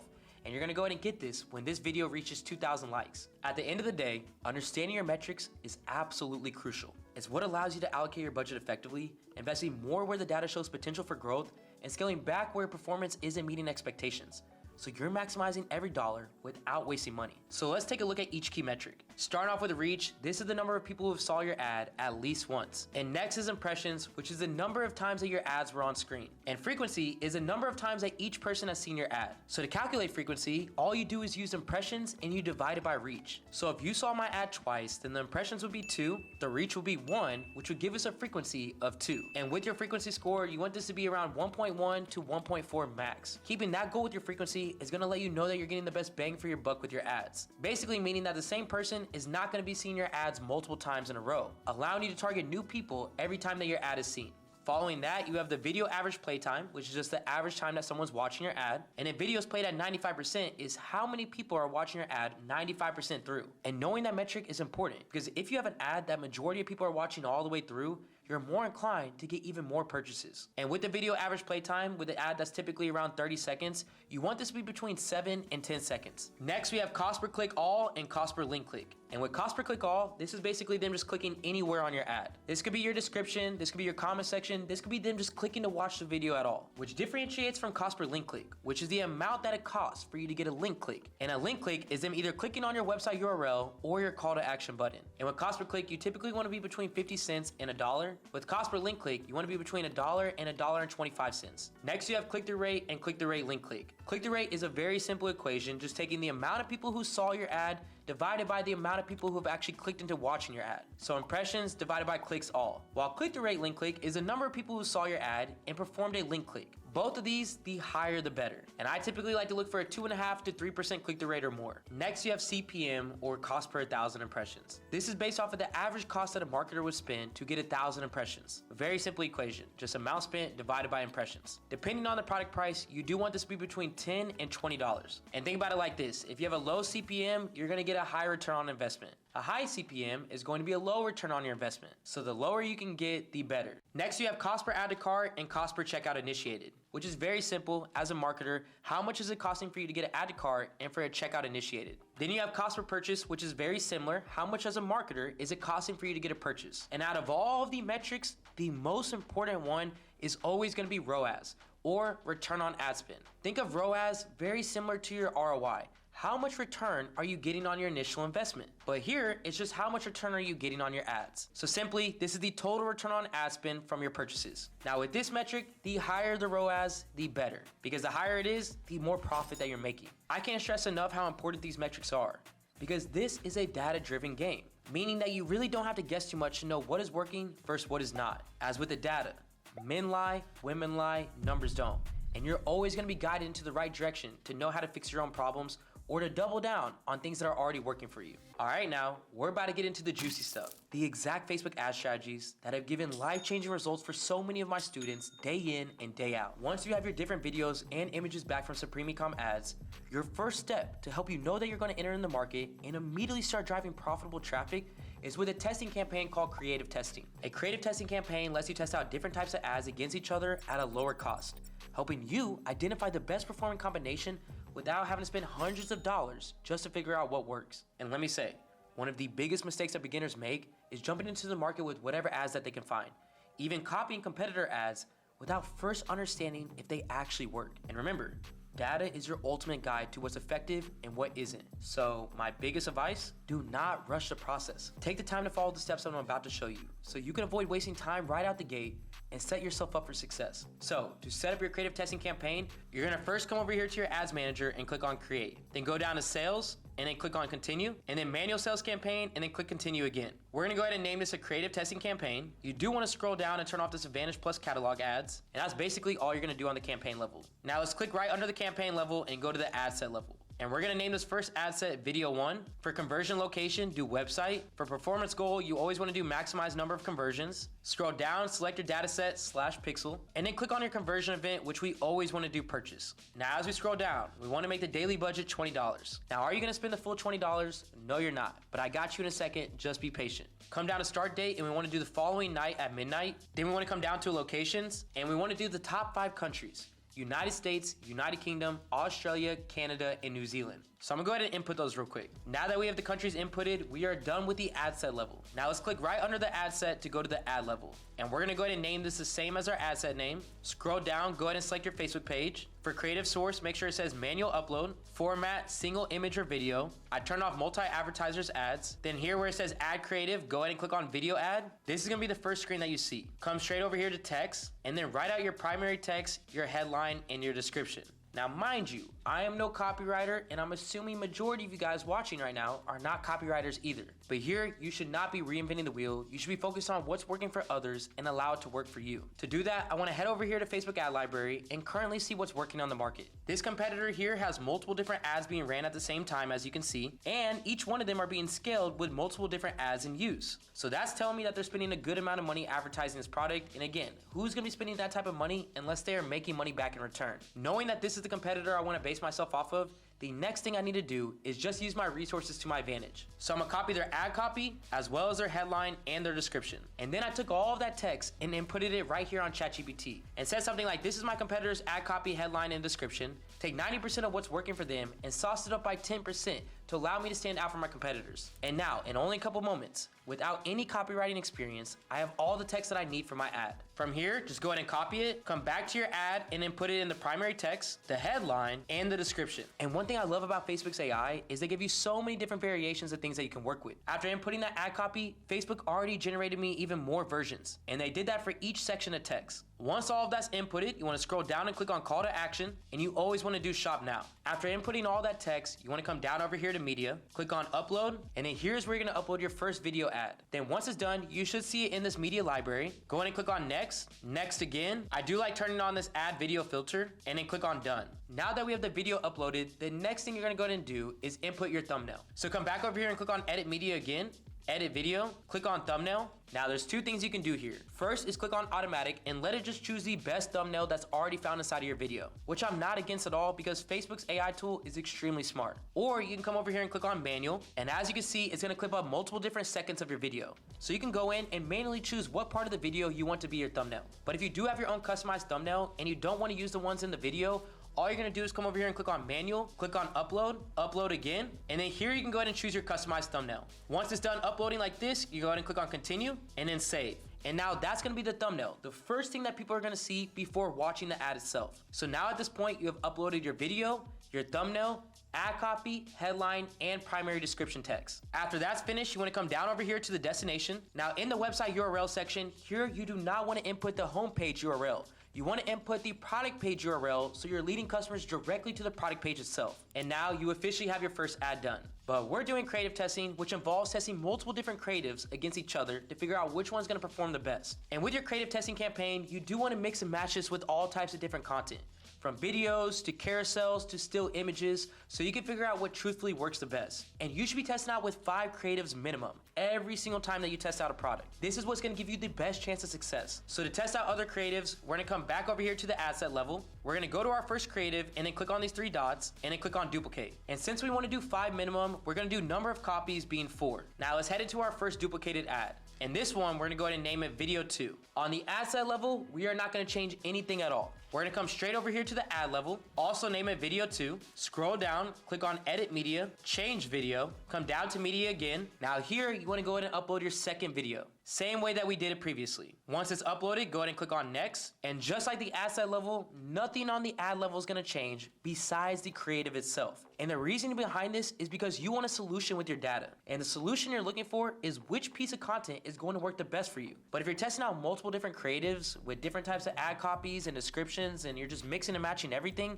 you're never gonna know what truthfully is working for you or not. So with creative testing, you only test out one variable at a time, which is always gonna be your creative itself. Now that we have video 2 uploaded, let's go to the next ad set. We're gonna name this video 3, again, not change anything at all, and then go ahead and upload our third ad. Now, just as important as running video ads and testing them out against each other is the same with picture ads and carousel too. You wanna be a well-versed marketer, and when you're testing out a product for the first time, you don't know what creatives are gonna resonate with your audience the best. So instead of changing this to video 4, I'm gonna go ahead and name this still image 1. And this is gonna be where I test out my first picture ad. So this time what we're gonna go ahead and do is delete this media, come over here and click on add media, add image, come down to media, upload, and then you're gonna go ahead and upload your first image. Not changing anything else, you officially have your first picture ad done. And the last step is to get your carousel set up. So come down to the last ad set variation. We're gonna go ahead and name this carousel, go to the ad level and name it the same. And at the section at the top where it says format, take off single image or video and go ahead and click on carousel. Here, you can upload different videos, different images, or you can mix and match both. I'm gonna click on add images, upload my images, and now each image or video that you add in your carousel, they will have their own specific headline and description. You can mix and match different headlines and descriptions here, or you can keep them all congruent, that's up to you. But you just wanna make sure you add it to every single media inside your carousel. So as you can see, this is the first carousel card. I have finished the headline and the description for that. Now I need to go ahead and click on the second one, and then follow the same format for that and the third one. I went ahead and added in the same headline and description across each one of the cards in the carousel. And then once you have all of that set up, it should look just like this, where you have multiple different videos, a still image, and a carousel set up in your creative testing campaign. Once all of that's finished, come down over here and click on publish. So since you've just published this campaign, now you have your creative testing campaign set up. And you remember how I told you a little bit ago that each one of these budgets are set at $20, but you're not gonna spend the full budget? Well, what you're really gonna do is let each one of these ads run to right around $5 to $10 each. And the reason I have it set at $20 isn't necessarily because I'm gonna go ahead and spend that, but because I wanted to spend quick to get me results quick. So once you spend around $5 to $10 across each ad set, you're gonna have the data that you need in order to know which ads are gonna perform the best for you on the market and which ones that you should just scratch completely. So when your creative test is finished running, the key metrics that you're gonna be looking for is your click-through rate to be 2.5% or more. You want your cost per 1,000 impressions to be between $10 and $20 or less. And you want your cost per link click to be $1.25 or less. Now with your cost per click, you want this to be between 50 cents and $1, and your average video watch time being between 6 and 8 seconds or more. This campaign, if you remember, is set up to start running at midnight the following night. So basically by the time that I wake up in the morning, I will already know which creatives are gonna do the best for me. Now let me go and pull up an old creative testing campaign of mine to give you a real life example of what you need to be looking for and how you're gonna decide which creative test is gonna be the winner and which ones you should not be moving forward with. And as you can see, I tested out 6 videos total. Now the main thing I'm looking for in this creative testing campaign again is always going to be purchases. And you're gonna notice that I got 3 purchases, 1 with video 4 and 2 with video 5. And once this campaign was launched, once all these ads spent right around $5 to $7 each, those were the only 2 that had any added carts at all, which is why you're seeing videos 1, 2, 3, and 6 already turned off very early on. At the $5 mark, if I don't see an ad set have an added cart, I'm simply just going to cut it. And that's exactly what I did. And I ended up letting video 5 and video 4 run for the entire day. And mind you, I made that decision at like 10 o'clock in the morning. I woke up and already knew that 4 out of the 6 ads that I was running were not gonna work for me. But I still had 2 left. So I continued to let this run for the rest of the day. Now, as mentioned earlier, video 5 had 2 purchases, bringing me close to 12 times back my return on my investment. Where you can see video 4 had 1 purchase, bringing me back 2.83 times my investment. Both are profitable and both a great sign. So what did I do? I ended up moving forward with both of them. Because if something's giving me purchases and is profitable, I'm always gonna give it a chance. But what I will say is once I did launch that next campaign, I was putting more budget towards video 5 because look at that return. And overall, I want you to really take what I'm about to say in consideration. If you look at this campaign, I spent $67 to make $300 back in return, meaning that I only spent $67 to figure out how I can compete in the market, and I was profitable while doing so. This is why content is king and data is queen. Because out the gate, if you get this data and you already know how to compete against your competitors with a strong piece of content, you will win every time. Because of how we set up this creative test, you can now take the winning creative and put it right into a cold audience campaign to start maximizing on what's working for you. And a cold audience campaign is where you're gonna be targeting your ads towards different interests. This is gonna be likely the first time that consumers are introduced to your brand or your product, which is why this is considered a cold audience. Now, while you're testing out different interests and audiences that are likely to buy your product, you're gonna start to see some of them react well to your ads and lead to more sales, while others just don't work out for you at all. And let me be the first one to tell you, it is very normal for not every audience to like your product. But that is okay because that's how data is gonna work to our advantage. And that's what's really gonna help you identify where to scale and where to pull back on spending. As the goal here is to build out an entire campaign packed with interests that are consistently bringing in sales. Just like this cold audience campaign that I made while selling this heated leg massager, where I spent a little over $1,400 testing out all these different interests to make close to $3,600 back in return, almost 2.43 times my investment, getting close to 42 sales, in less than a month. Trust me, having a high quality, good product like this that solves a problem for people by eliminating leg tension and leg pain, this goes a long way. Because people are gonna feel like they need the product and not just want it. But listen to me when I say this, having an effective and profitable ad strategy to get the product in front of the right audience, this is what's really gonna lead you to success. So as you can see in this campaign, I tested out 20 different interests. Did every single interest work out for me? No, it did not. And that is okay. Out of those 20 different interests, I actually only had 11 out of the 20 that got a purchase. But by knowing how to push more towards things that are working, I was able to make a great return from this. And ultimately, I was able to find a lot of effective interests that I could scale and make even more money from. I mean, for example, look at martial arts, bringing me 16 purchases with getting me close to 2.7 times my return on my investment. And there's others in here that have a 15 return on investment, 6 return on investment, and so on and so forth. So if you keep watching, you're gonna have a complete guide to how you can set up one and have an easier time getting numbers like this and driving the profit that you deserve. So let's set up a cold audience campaign so you can start getting your own results. The first thing you're gonna do is go back to the creative testing campaign that you just set up. Next, you're gonna go into your winning ad that you have found from your creative testing results. You're gonna click on the box next to this, click on duplicate, and then click on new campaign. And we're gonna go ahead and name it cold audience interest testing campaign. And then click on duplicate. Now, because you duplicated it from the creative testing campaign, you should have a lot of what you need on the ad set level set up. So for conversion location, do not change this.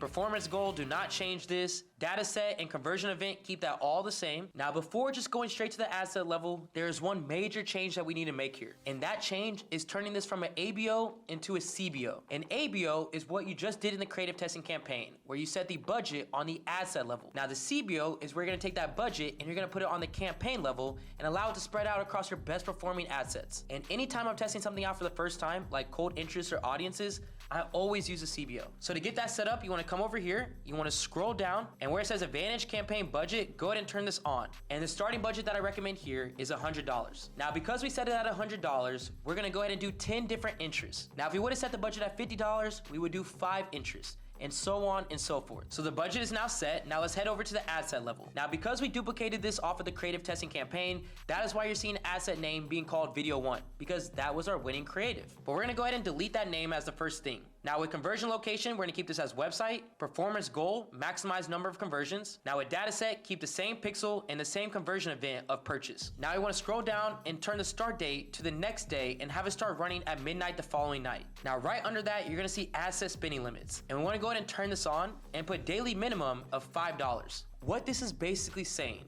is you now have a CBO at $100. You're gonna be doing 10 different ad sets with 10 different interests, and you set the minimum spend at $5. So those 10 different assets, they're gonna spend $5 minimum, which is gonna come out to $50. But remember, your campaign is at $100. So what it's gonna do is it's gonna take that other $50 and spread it across the best performing ad sets possible. So you might have some spending $10, $8, $15, but no matter what, they're gonna spend $5. So at least they get a fair spend. Now we're gonna come down to audience. Our countries are still gonna be the top 5 countries. We're gonna do age 21 through 65, all genders. Now in this section, this is where you're gonna start targeting specific audiences of people who would most likely buy your product. Now what Facebook does is it categorizes people into different groups based off of the actions that they're taking on the platform. So for example, if you're engaging with a bunch of different ads from PetSmart, Petco, and all types of different pet toys, they're gonna put you in a categorized demographic of probably being a pet lover. This is what ultimately makes it easier for marketers like me and you to target specific people on their platform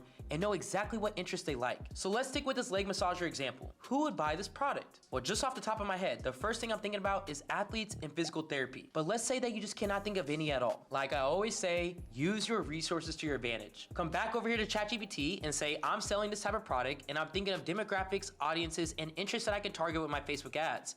What are some suggestions that you have? Here is giving me fitness and recovery enthusiasts, health and wellness advocates, senior care buyers, and so much more. So let's stick with health and wellness as an example. I typed in health and wellness, and just like that, there's an interest that I can target. And as you can see on this right-hand side, it's gonna give you an estimated audience size of 88 million to 104 million. Now, with the interest that you're targeting, you always want each audience size to be 5 million or greater. And really the sweet spot is kind of bigger audiences of 25 to 50 million or more. So this fits that perfect size, so let's go ahead and move forward with it. Now that we selected this interest, we're gonna go ahead and copy this. We're gonna scroll back up to the top top of our asset name and click on paste. And now we officially have our first interest that we want to target. After inputting the interest name, you want to scroll down and click on all languages and click on edit. And for languages, we want to do English all because we want the people who see our ads to actually be able to read them too. And then for placements, go ahead and keep it on Advantage Plus placements. And there's nothing that you need to do on the ad level because again, you already just tested out everything that you need on the ad inside of the creative testing campaign. And you officially have your first ad set done inside of your cold audience campaign. But remember, like I said earlier, we have a $100 CBO, so we're gonna be testing out 10 different interests. Well, that means we need to go ahead and duplicate this 9 more times so that we can get a total of 10 interests. So we're gonna come over here, we're gonna click on these 3 dots,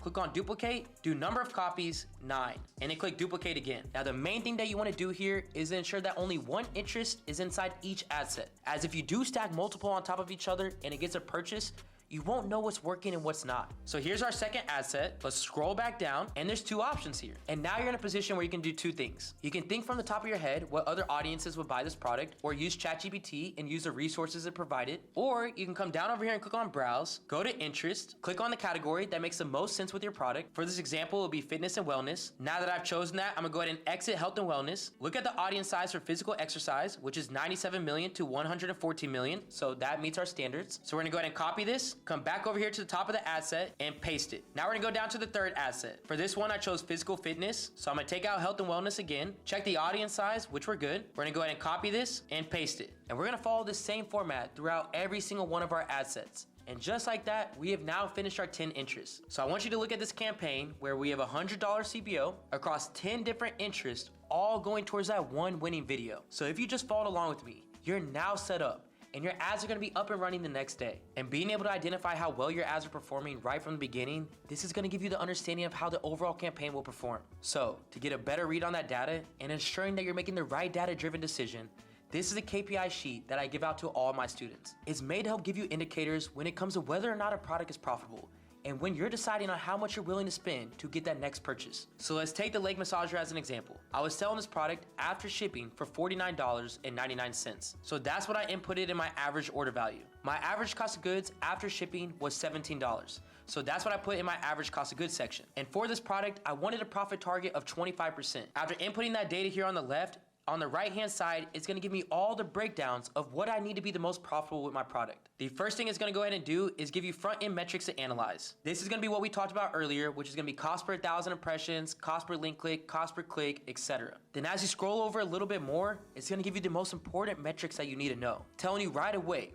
what is going to be your break-even cost per purchase. Now, this is extremely important because you never wanna overspend on a product unless you're making money back in return. So understanding your break even is critical for business success. As you can see, it's telling me my break even cost per purchase is $32.49. That means with that cold audience campaign that we just set up, with each one of these ad sets, if I spend over $32 and I do not get a purchase, I am not profitable with the product, letting me know very clearly what my cutoff metric is. And it's also telling me what my break-even return on ad spend is, which is 1.54. So that's saying anything below that, I'm not making any money from. Anything above that, I'm definitely profiting. And as you can see, this entire campaign had a 2.43 return on ad spend. The break-even was a 1.54, so I was definitely making money from this. And there's multiple assets in here that are giving me 7 to 10 times my investment back, which is absolutely crazy. Now, the next important metric that you wanna be looking at is your half break-even cost per purchase. For this example, it is $16.25. And I use this metric to cut things off early and not let things overspend if it's not necessary to do so. So at that half break even cost per purchase, what the main thing is I wanna see is at least 1 add to cart. If I have an ad set that's at the half break even cost per purchase and it doesn't have an add to cart, I will turn it off. I will not even let it ride all the way to my break even cost per purchase because it's probably not worth my money. And if you remember, we're running a CBO. So if I cut things off early, what it's gonna do is spend more budget into what things are actually working for me. Then as you scroll a little bit more over to the right, it's gonna tell you what to do after your first purchase. So what is your second break even, third break even, fourth break even, and so on and so forth. So after you make your first purchase, you're not gonna just let it ride because you made one. You're gonna continue to keep looking at it to make sure that you're staying profitable all throughout the rest of the purchases that you're gonna be getting. And the last thing on the right-hand side is your profit target KPIs. Now, if you remember earlier, I said on this product, I wanna make a 25% profit margin. So to get to that profit margin, it's telling me that I need to have my return on ad spend being 2.50, and I need to have my cost per purchase being $20. And if we come back over here to the campaign, you can easily see which ones are bringing me that 25% profit margin and more, and how this overall campaign has basically met this metric. You can see basically here, I was able to accomplish 24% profit margin on this product. Knowing these metrics is key to success, as knowing and having this type of information, it stops you from doing any type of emotional spending, which can easily happen. Hell, it's even happened to me before, but utilizing this can help prevent that and only drive even more profit into your pockets. Because I'm gonna be real with you, before I learned this actual strategy on how to run ads, I didn't know when to move on from a product that wasn't producing results, which overall really impacted my business and me, because I kept over investing my time and money all into things that were not working for me. And sometimes you don't even realize that you're doing it, but the data is never going to lie. And these KPIs are there to protect you and ensure that you're staying profitable, or just to stop spending overall. Now, when you have a campaign that's giving you the data that you need and is bringing you in sales on interest with a positive ROAS, around the 4th day, you're gonna be able to horizontally and vertically scale it. And once you have an ad set that has an interest that's bringing in results like these, for example, martial arts, you can see it has 16 purchases, it spends $600 to make $1,600 in return, bringing me back 2.74 ROAS. And I wanted to scale because of that, because obviously it's profitable. I mean, it had real validation behind it. It had 16 purchases and it was overly profitable. Now, the baseline for me to scale any type of ad set is always going to be 5 purchases or more. So this one was clearly blowing that out the park. So when you see something like this, it is time to start investing more into it so you can start making more in return. What do they say?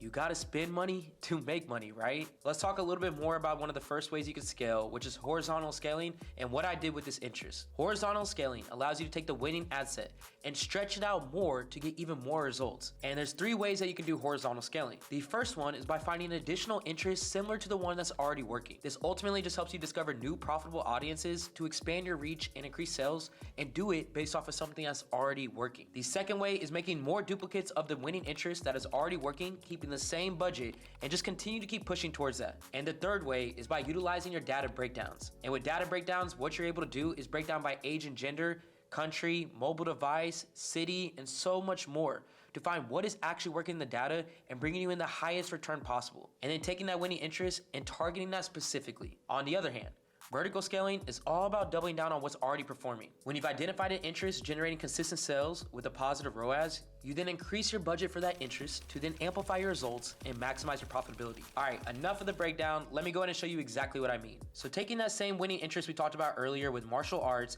as you see, it was performing well. So what I did was duplicate that asset and find more audiences that were similar to that. So I came right back over here to ChatGPT and I said, my winning interest right now for this campaign is martial arts. I want suggestions of similar audiences to test based off of what's already working. And look at all the different results it gave. A breakdown of multiple different combat sports and martial arts, general fitness and training, and sports recovery and performance, where each section is giving me like 10 different interests to target. So once I duplicated off of martial arts, those were the interests I was targeting, which as you can see, it gave me physical exercise, sports equipment, World Boxing Council, Taekwondo, combat sport, kickboxing, and so many more similar interests that, as you can see with the ROAS, were all doing really well for me. Now in this campaign, I also had other interests that were doing well too. For example, flower bouquet. Now for this one, I didn't horizontally scale by finding more additional interest. I just continue to keep duplicating it at the same budget. So as I already told you, I'm doing a CBO campaign where I have a $5 minimum spend across each ad set. So after this interest ended up doing well for me, I just duplicated it 10 times inside the same CBO,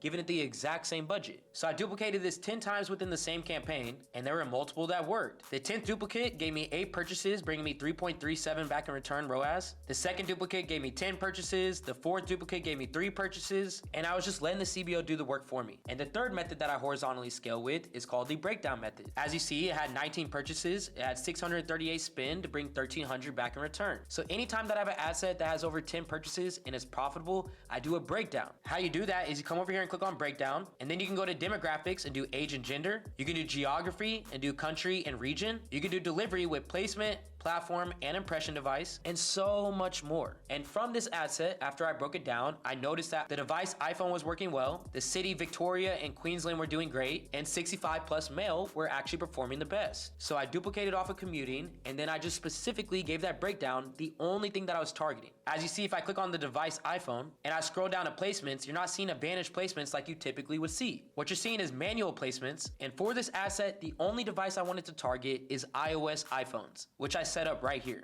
Doing the same for all the other ad sets. So you guys already know I target the top 5 countries. So because this breakdown was specifically just for Victoria, Australia, that was the only location that I was targeting, which as you can see was giving me some really great purchases. So basically the entire point of horizontal scaling is utilizing your data and allowing it to continue to keep working for you. Finding more similarities with the data with other similar interests, or just doubling down on a specific asset and finding more things within it that can also work. And the only main purpose here is to be able to find even more winning ad sets that you can continue to keep vertical scaling. And I do want to make it clear that the same guidelines that we discussed earlier will apply to these ad sets that you're horizontally scaling. If they're not generating any profits, you'll need to know when it's time to cut them and redirect your budget to what's actually performing. Now, like I said, a lot of the time, if you're ready to start horizontally scaling, you're also ready to start doing some vertical scaling and bringing in even more and more money. Let me go ahead and show you a live example of how that looks. So again, martial arts was going crazy for us, right? And that was working really well in a CBO, cold interest testing campaign. So what I wanted to do from here is I wanted to duplicate this into a brand new campaign utilizing an ABO, where I'm putting the budget back on the ad set level. And the main focus here was to just push even more budget towards what's already working. So as you can see, I duplicated it 5 times at $20. So there's martial arts vertical scale 1, 2, 3, 4, and 5. They all have the same budget of $20, which is a higher budget than what we were allocating inside the CBO. And it was working really well for me. This ad set gave me 4 purchases with a 4.12 return on ad spend. Vertical scale 3 was doing well with 2 purchases. I got 1 on this one, 2 on this one, and 5 on this one. So right away, I was like, hey, the $20 budget is doing well. I'm gonna continue to keep vertical scaling and pushing what's working. So I took the best ad set within that budget that had the highest return on ad spend, and then I duplicated off of that at a higher budget, which was the martial arts vertical scale 2 that had the highest return on ad spend. So then I duplicated it 5 more times at $30. And by doing this and letting the $20 budget ones that were working continuously keep working, I was then just getting rid of all the $30 ones that weren't, which ended up only leaving me with 2 out of the 5 $30 ones that were working, that were both bringing me 3 times my investment back in return. So what I do from here, I followed the same pattern. I took the $30 ad set that had the highest ROAS and I duplicated it 5 times at $40, which you can see it did really well. I had this one $40 ad set that spent $99 to bring me $373 back in return. So by doing this and using my KPI calculator, I was able to continue to keep pushing for more profitability and cutting things that were not working for me early on, which led this campaign to spending $569 to bring $1,868 back in return, giving me an average of a 3.28 return on ad spend, which is almost 3 times my investment back. And then from here, you're just gonna continue to keep duplicating at higher budgets like 50, 100, 500, and even 1,000 and so on and so forth to keep building up more and more data and becoming more and more profitable. But remember, you need to be profitable with most of your assets before you start to increase the budget on your campaigns, as you don't want to be spending money solely on potential. Like I said before, you only want to make decisions based off of actual data. Men lie, women lie, but numbers never do. So you need to make sure to keep track of the KPIs, along with how much you're spending so that you can stay as profitable as possible. You should always be earning money at a higher rate than what you're spending. Now, as you earn more money and you get more data, as long as you're still making profit, you should be able to get into some lookalike audiences. And what a lookalike audience is gonna allow you to do is to reach even more people who, based off of Facebook's AI system's data, act like the customer who's already buying from you. So the main thing we've been focused on right now, with especially doing horizontal and vertical scaling, is trying to gain as much data as possible so that the pixel is getting smarter and smarter to understand who our ideal customer is. So now that you're at this point where you've built enough data, things are really gonna pick up for you because you know exactly who your potential buyer is, and you're no longer guessing who to market to. So to make lookalike audiences, you need to verify a couple things first. There's front-end lookalike audiences and back-end lookalike audiences based off of the same data that we talked about earlier. The first lookalike audience that you should be making is a 95% video view lookalike. And you cannot create this unless you have minimum 5,000 video views. And the minimum conversions that you can have to create a back-end lookalike audience, for example, add to cart, checkout initiated, or purchase,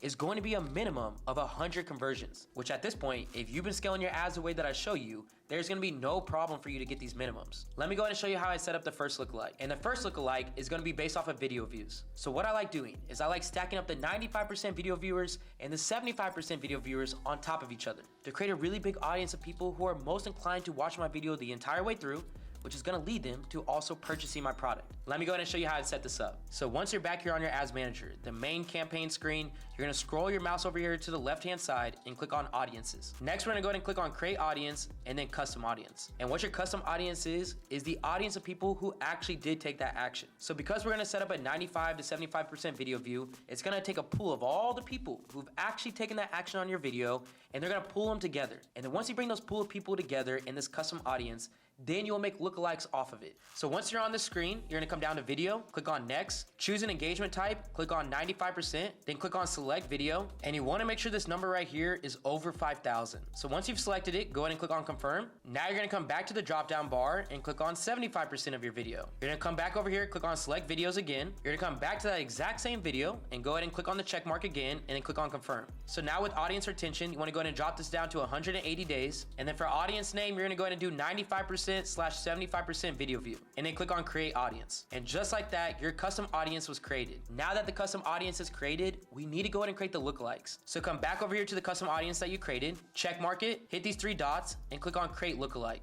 For regions, you're gonna go ahead and type in United States. You're gonna hit this drop down bar, hit 6, and now it's gonna create you 6 different custom audiences. Where it says the 1% lookalike consists of the people who are most similar to your lookalike audience source. But it does not mean that the other ones cannot perform as well. But I want you to understand that that does not mean that the 1% audience is just gonna perform the best. You wanna make 10 audiences total. So right now we have 6 audiences created. So go ahead and click on create audience. Come back over here, go back to your custom audience again, click the 3 dots again, create lookalike, drag it to the 6 and 7%, and then go ahead and click on 4. Type in the same audience location, and then go ahead and click on create audience. And now you can see I have all audiences from 1% to 10% all created. And the lookalike campaign that we're gonna create to test out all 10 of these lookalikes is gonna be the exact same way that we test out all 10 cold interests. As these aren't necessarily cold interests, but we don't know if they're gonna work yet or not. So you just go back, create a brand new campaign of $100 CBO, with a $5 minimum spend. And instead of doing 10 different interests, you will do 10 different lookalikes. The first thing you're gonna go and do is not target any locations at all. As you see, the locations right here is completely empty. As you see on the right-hand side, it says use a custom audience to continue or add a location for your audience. And you have to understand that the custom audience and lookalike is extremely smart,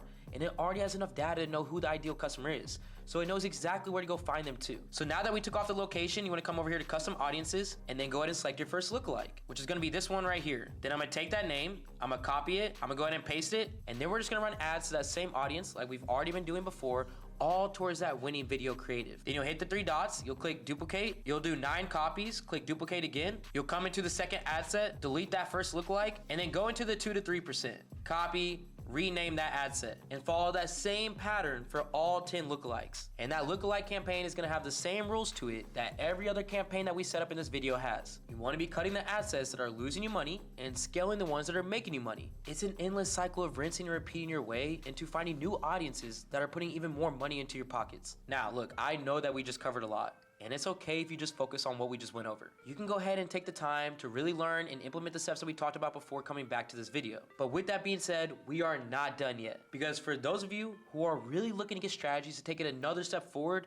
we're about to get into something that I consider the biggest moneymaker, retargeting. Now, a lot of the time, your lookalike campaigns and your retargeting are gonna happen at the exact same time. But retargeting is where things really start to pick up for you. This is because you're gonna be using all the data that you've been getting from that very first campaign that we made all the way to now. With retargeting, your main focus is to bring back all of your missed sales by putting more ads in front of those audiences again, but this time with an incentive. So with that being said, when it comes to retargeting, there's 2 main ways that you're gonna do this, and that's with warm and hot retargeting. Warm retargeting is for those customers that took any action that wasn't on your store. This means that they could have watched your video or went to your Facebook or Instagram page, but they never actually clicked the shop now button. And this is a direct reflection of the custom audiences that you're gonna make so that you can do warm retargeting. And that's gonna be Facebook engagement, Instagram engagement, 95% video view, and 75% video view, all within the last 7 to 10 days. So you remember how we did that drop down when we created that custom audience earlier and we changed it from 365 to 180? Well, with retargeting, we would change that time frame to be between 7 and 10 days because you gotta get these customers while their mindset is still fresh and they remember your product and engage with it previously. You don't wanna be going after people from 4 months ago who don't even remember who you are at all. Now, hot retargeting, this is gonna focus on customers who did take an action on your store, but ultimately did not purchase. So those custom audiences that you're gonna make are people who visited your website, who added the product to cart, who initiated checkout, but did not do that final action that we're looking for, which is purchasing. And the same way we do 7 to 10 days for that time frame of retargeting with warm retargeting, it's gonna be the same for hot. Here's a warm retargeting campaign that I ran, for example. And inside of it, you can see how it's stacking up 75% video view, 95% video view, and Facebook engagement all on top of each other. And I was excluding one main audience, which was people who have purchased within the last 30 days. Basically going after any of these people who match these audiences, but did not purchase in that time frame. Now mind you, inside of your retargeting campaigns, these are not lookalike audiences. This is gonna be utilizing the custom audiences, which are the real people who took that real action, not similar people like them. And it's important to know that in your retargeting campaigns, you wanna be giving out special deals to help incentivize people to come back and purchase your product. So for example, in your warm retargeting campaign, you could give free shipping worldwide and give people an additional 10% discount in your ads that you're pushing to them, which is exactly what I did inside this campaign. As you see in the ad level, I reiterated my ad copy, but at the end of it, I said use code 10 off for an additional 10% off. As you scroll down to the description, you see it also says use code 10 off for an additional 10% off. Now in hot retargeting, that specific discount, it does go up a little bit extra, like 15 or 20%. And maybe you even give them a free gift, like a free ebook or a free tangible gift that goes with the main item on top of that discount. Doing it like this because the closer a customer is to purchasing your product, the more you want to bring them back. So inside my hot retargeting campaign, this is what it looked like set up. I had people who added a cart within the last 10 days, people who initiated checkout in the last 10 days, and people who visited my website in the last 10 days, all excluding people who have purchased in the last 30 days. Now with hot retargeting ads, I like utilizing different testimonials and reviews of people who've enjoyed utilizing my product. So for example, I added in this little review, and then I said use code 15 off for 15% off, highlighting that in my headline too. Which you can see I had multiple different ads following that format. And while you're retargeting, this is the perfect place to test out new ad formats. It's like another creative testing, but this way you get to do it towards people who didn't purchase but did see one of your other ads before. And think about it, if they didn't buy it before, and this ad that you're testing out in a retargeting campaign gets them to buy, then you probably know that that's a better ad. And then you can go take that ad and then input it in your horizontal, vertical, and cold audience campaigns. Now to really make sure that you're not leaving any stone unturned when it comes to bringing in missed sales back to your store to make that purchase, I highly suggest that you automate the retargeting process by also setting up email and SMS marketing with a platform like OmniSend. OmniSend is a tool that easily connects to your Shopify store, and it immediately helps you identify any customers who abandoned cart or checked out right from the moment that it's integrated. Now, this platform is completely free to use for your first 250 contacts, but I got you covered for when you're ready to scale beyond that. You can check out the link in my description and use the code AC30 to get 30% off your first 3 months. And make sure you check that out because I'm telling you, with these strategies that you just learned, you'll be passing that 250 contact mark in no time. All right, so once you have your account open and connected to your Shopify store, you'll see that they already have pre-built flows for you to work with to set up an automated flow for an abandonment cart. All you have to do is come over here to automation, click on create workflow, and we're gonna go ahead and do for this example, abandonment cart. So click on customize workflow. So what it's saying is that the customers enter the workflow when they add an item to cart. Customers exit the workflow when they place an order or they start their checkout. And this is gonna be triggered 1 hour after the customer abandons checkout. And then it sends its first email here.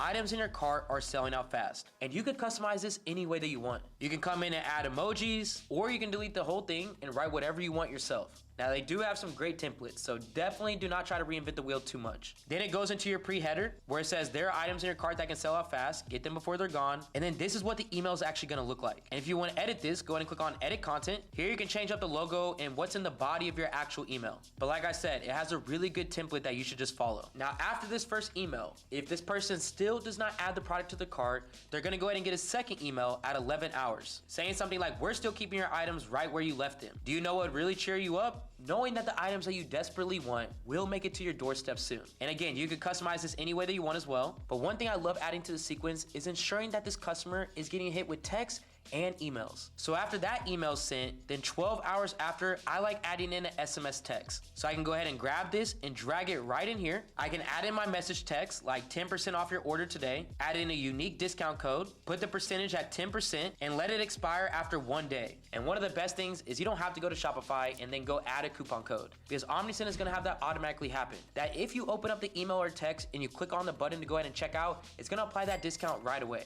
without you having to do any extra work. And yes, on my last text and my last email, I do love giving a discount similar to how I like doing my retargeting campaigns, where now I'm gonna go ahead and add one more delay after this text message, where it's gonna wait for 30 minutes. And then it's gonna send one last email telling them that they will get 15% off the entire cart if they check out right then and there. Where you see inside the email, it already says, here's a special 15% discount to help you make up your mind. And then once I click on the actual discount, it says cart discount, percent, 15%. I'm gonna come down to expiry, make it expire in 1 day, and then click on finish editing. And just like that, I now have my email and SMS abandonment cart campaign set up. And now you have everything that you need to successfully run ads on Facebook, launch, optimize, and scale your campaigns, create retargeting strategies, and even have an email marketing strategy to make sure that you're doing everything that you can to not miss out on a single sale. Now, one thing about me, I'm never gonna sit here and tell you to do something that I haven't already done myself, or that hasn't already worked for hundreds of my students. So yeah, you just learned the full dropshipping process. And I mean everything that you need to go from zero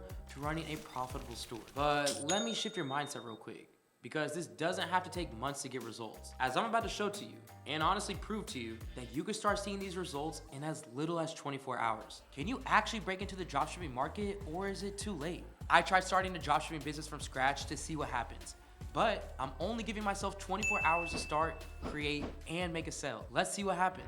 Look, I already know that if I'm gonna have to prove to y'all that you can start a dropshipping store and get a sale within just 24 hours, the product that I'm testing has to be fire. I'm talking about it already going viral, already showing that it has engaged customers, and most importantly, that it solves a problem. So with that being said, my main focus is making sure that I'm not trying to reinvent the wheel. All I wanna do is just find a product that is already working and make it work for me too. And we all know that solutions sell. So I needed to solve a problem. But here's the thing, I don't have hours to spend looking through products that just aren't gonna get me the sales that I need in the end. That's why this strategy I'm about to use is simple, effective, and has helped me come up with winning product after winning product over the years. And I bet that if you copy and paste this exact strategy I'm about to show you, you're gonna be able to find products that make you sales within your first 24 hours too. So let's get into it. All right, first I'm gonna head into TikTok and I'm gonna search the hashtag TikTok made me buy it. Then after searching that, all these different videos show up. And I'm gonna start scrolling through the different products that are under this search. Like I said, I'm looking for something that solves a problem and is getting great engagement right now on the ad. Not 2 years ago, not a year ago, I'm talking right here, right now. And I mean, there's some pretty good stuff on this end for sure. I mean,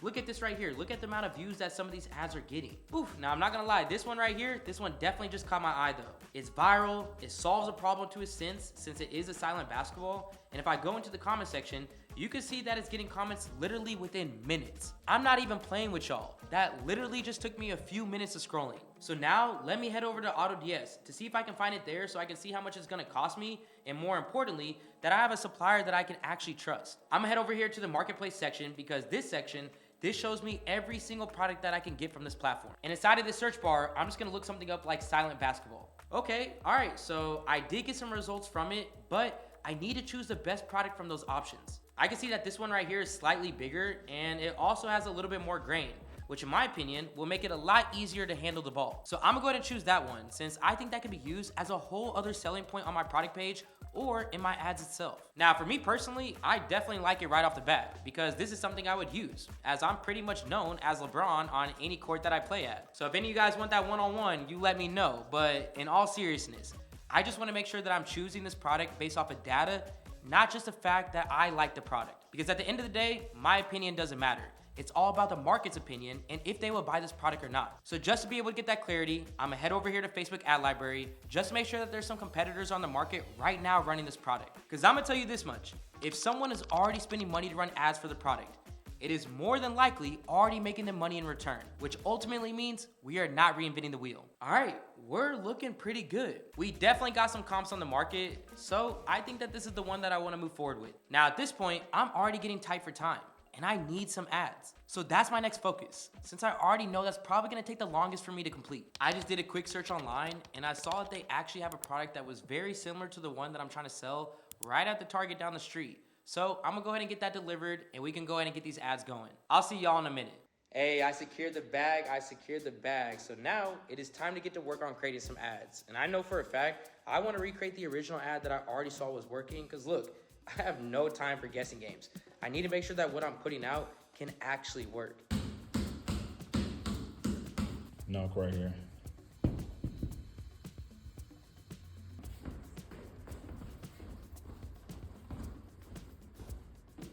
Woo, I'm not gonna lie. I almost just ran out of breath for a second. You even caught me breaking a little bit of a sweat. But We are good now. We got the clips together. I got all the different pieces of the ad that I want to go ahead and work with. I'm gonna head into CapCut real quick and go ahead and get this thing edited. Okay, I think I got the ad together and it really didn't take long, so we're doing pretty good on time. Now from here, all I need to do is just get the store and the ad ready to run in the next hour or so I can hopefully succeed at this challenge. Now, let me show y'all what the final product of the ad looks like though, and let me know in the comment section what you guys think about it. Please.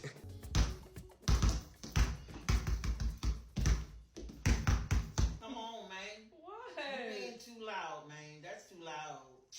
It's a basketball. That's too much, man. You're doing too much. You're doing too much. What are you doing? What are you doing? Girl, That was trying to work. Get that shit out of here. Tired of always getting yelled at for making lots of noise?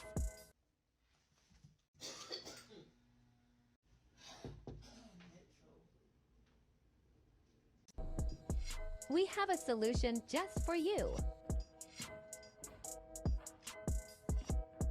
It's silent basketball.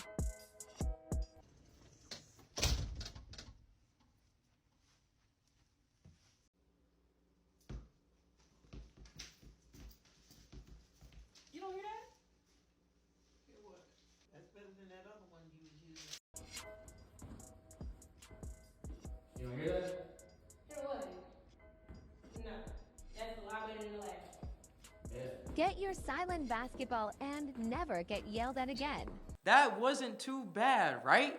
Right? Look, it don't even matter what y'all think. I know it's good. So now that I got that ready to go, I need to shift my focus to setting up the store. We don't have a lot of time to do this. So I'm gonna be using my AI store builder that is literally gonna get this all done for me in like 2 minutes. I'll leave it in my description down below and give y'all free access to it if you wanna check it out. Because I'm telling you, it is gonna cut the time and the work that I actually need to put into the store to almost nothing. And after just a few simple setup steps, the store builder is gonna do the work for me, building it from A through Z, and giving me a store that looks just like this. It's gonna scan the entire market, find what is working for others, and use that data to build my store so I can start selling right now. All right, so the store builder pretty much got everything together. I just need to optimize the product page and make sure that when customers come in, and yes, I mean when, that of course they're not leaving without buying. So give me a quick second to get the product page together, and I'm gonna show you the final result.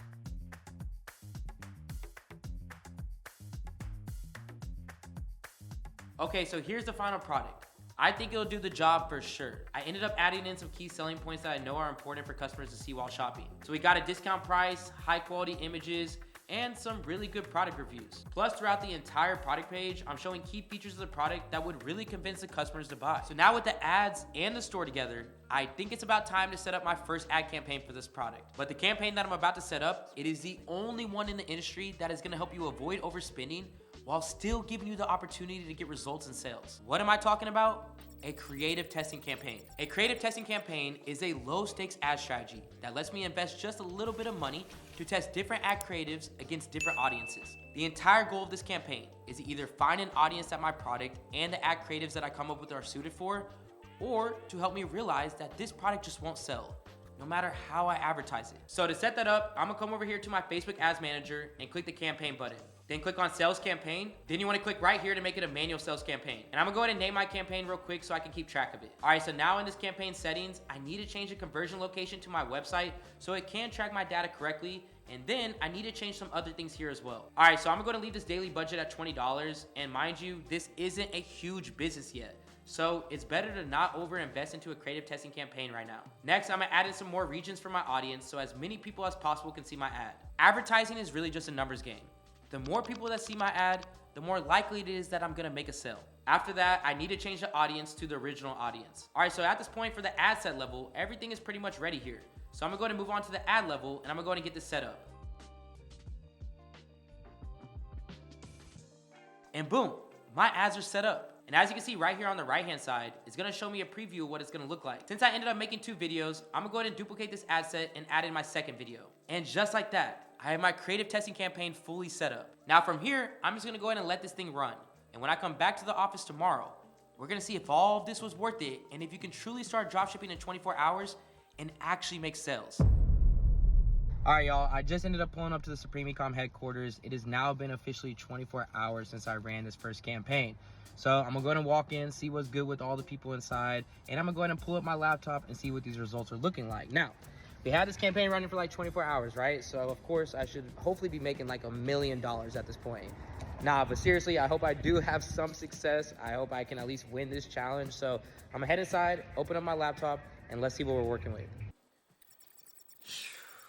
Why am I actually nervous to see my results though? I put in a lot of work to get to this point. I even turned off all notifications coming from Shopify on my phone so I can do a raw reaction with y'all. So let's go ahead and open it up and see what we got. Oof, I'm not gonna lie, these front metrics are not looking too hot. They're a little expensive, but let's just slide over and see if we got some sales. Oh shit, now that you've seen how quick that first sale can come in, now the real question is, what's the move after that? Because if you don't know how to capitalize on that momentum, we're doing all of this for no reason. So let's lock in and go over exactly how to fulfill your orders the right way and keep those sales rolling in consistently. Hey, and don't think that I forgot about those of you who are trying to start your dropshipping business on a tight budget.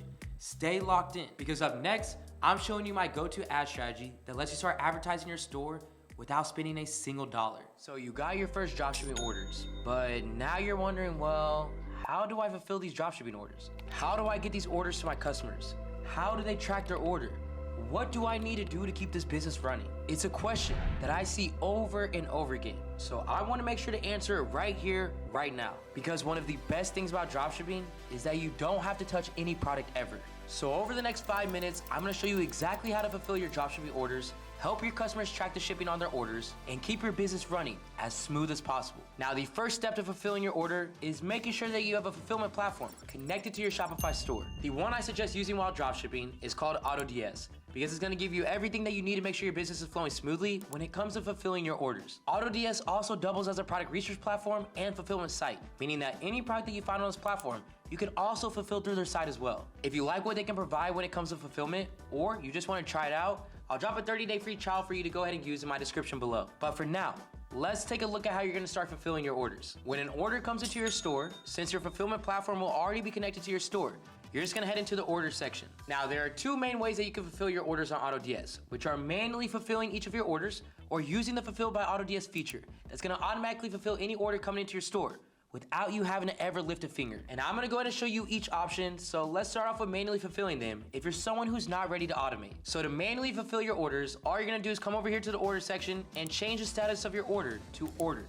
Get the customer details from the order, and on another tab, you'll wanna have AliExpress or whatever supplier that you use pulled up and be logged into your account. Then from there, you'll just start adding in the customer details. That means you'll be entering your customer's name, their shipping address, and other details. Then after that, the only thing that you'll be doing is adding your payment method to go ahead and purchase that order that will now be sent directly to your customer. And with manually fulfilling the orders, you're also going to be manually tracking shipping numbers as well. So when the order is shipped from AliExpress or whatever fulfillment platform that you used, you'll be able to see the tracking numbers in your order section of that platform. Once the order is shipped from your supplier, you'll come back to your order section of AutoDS and manually update that the order is pending, ordered, and shipped. Next, you'll just update the tracking number in the order by clicking these three dots, clicking order, and then placing the number in the tracking number section. You'll also want to make sure to download an order tracking app on your store like Shopify, which will allow customers to track their order after you send them an email, updating them that their order is shipped along with their tracking number. Now look, that is a great option for those of you who are just testing products, don't have too many orders coming in, or don't want to put any money towards automating quite yet. But at the end of the day,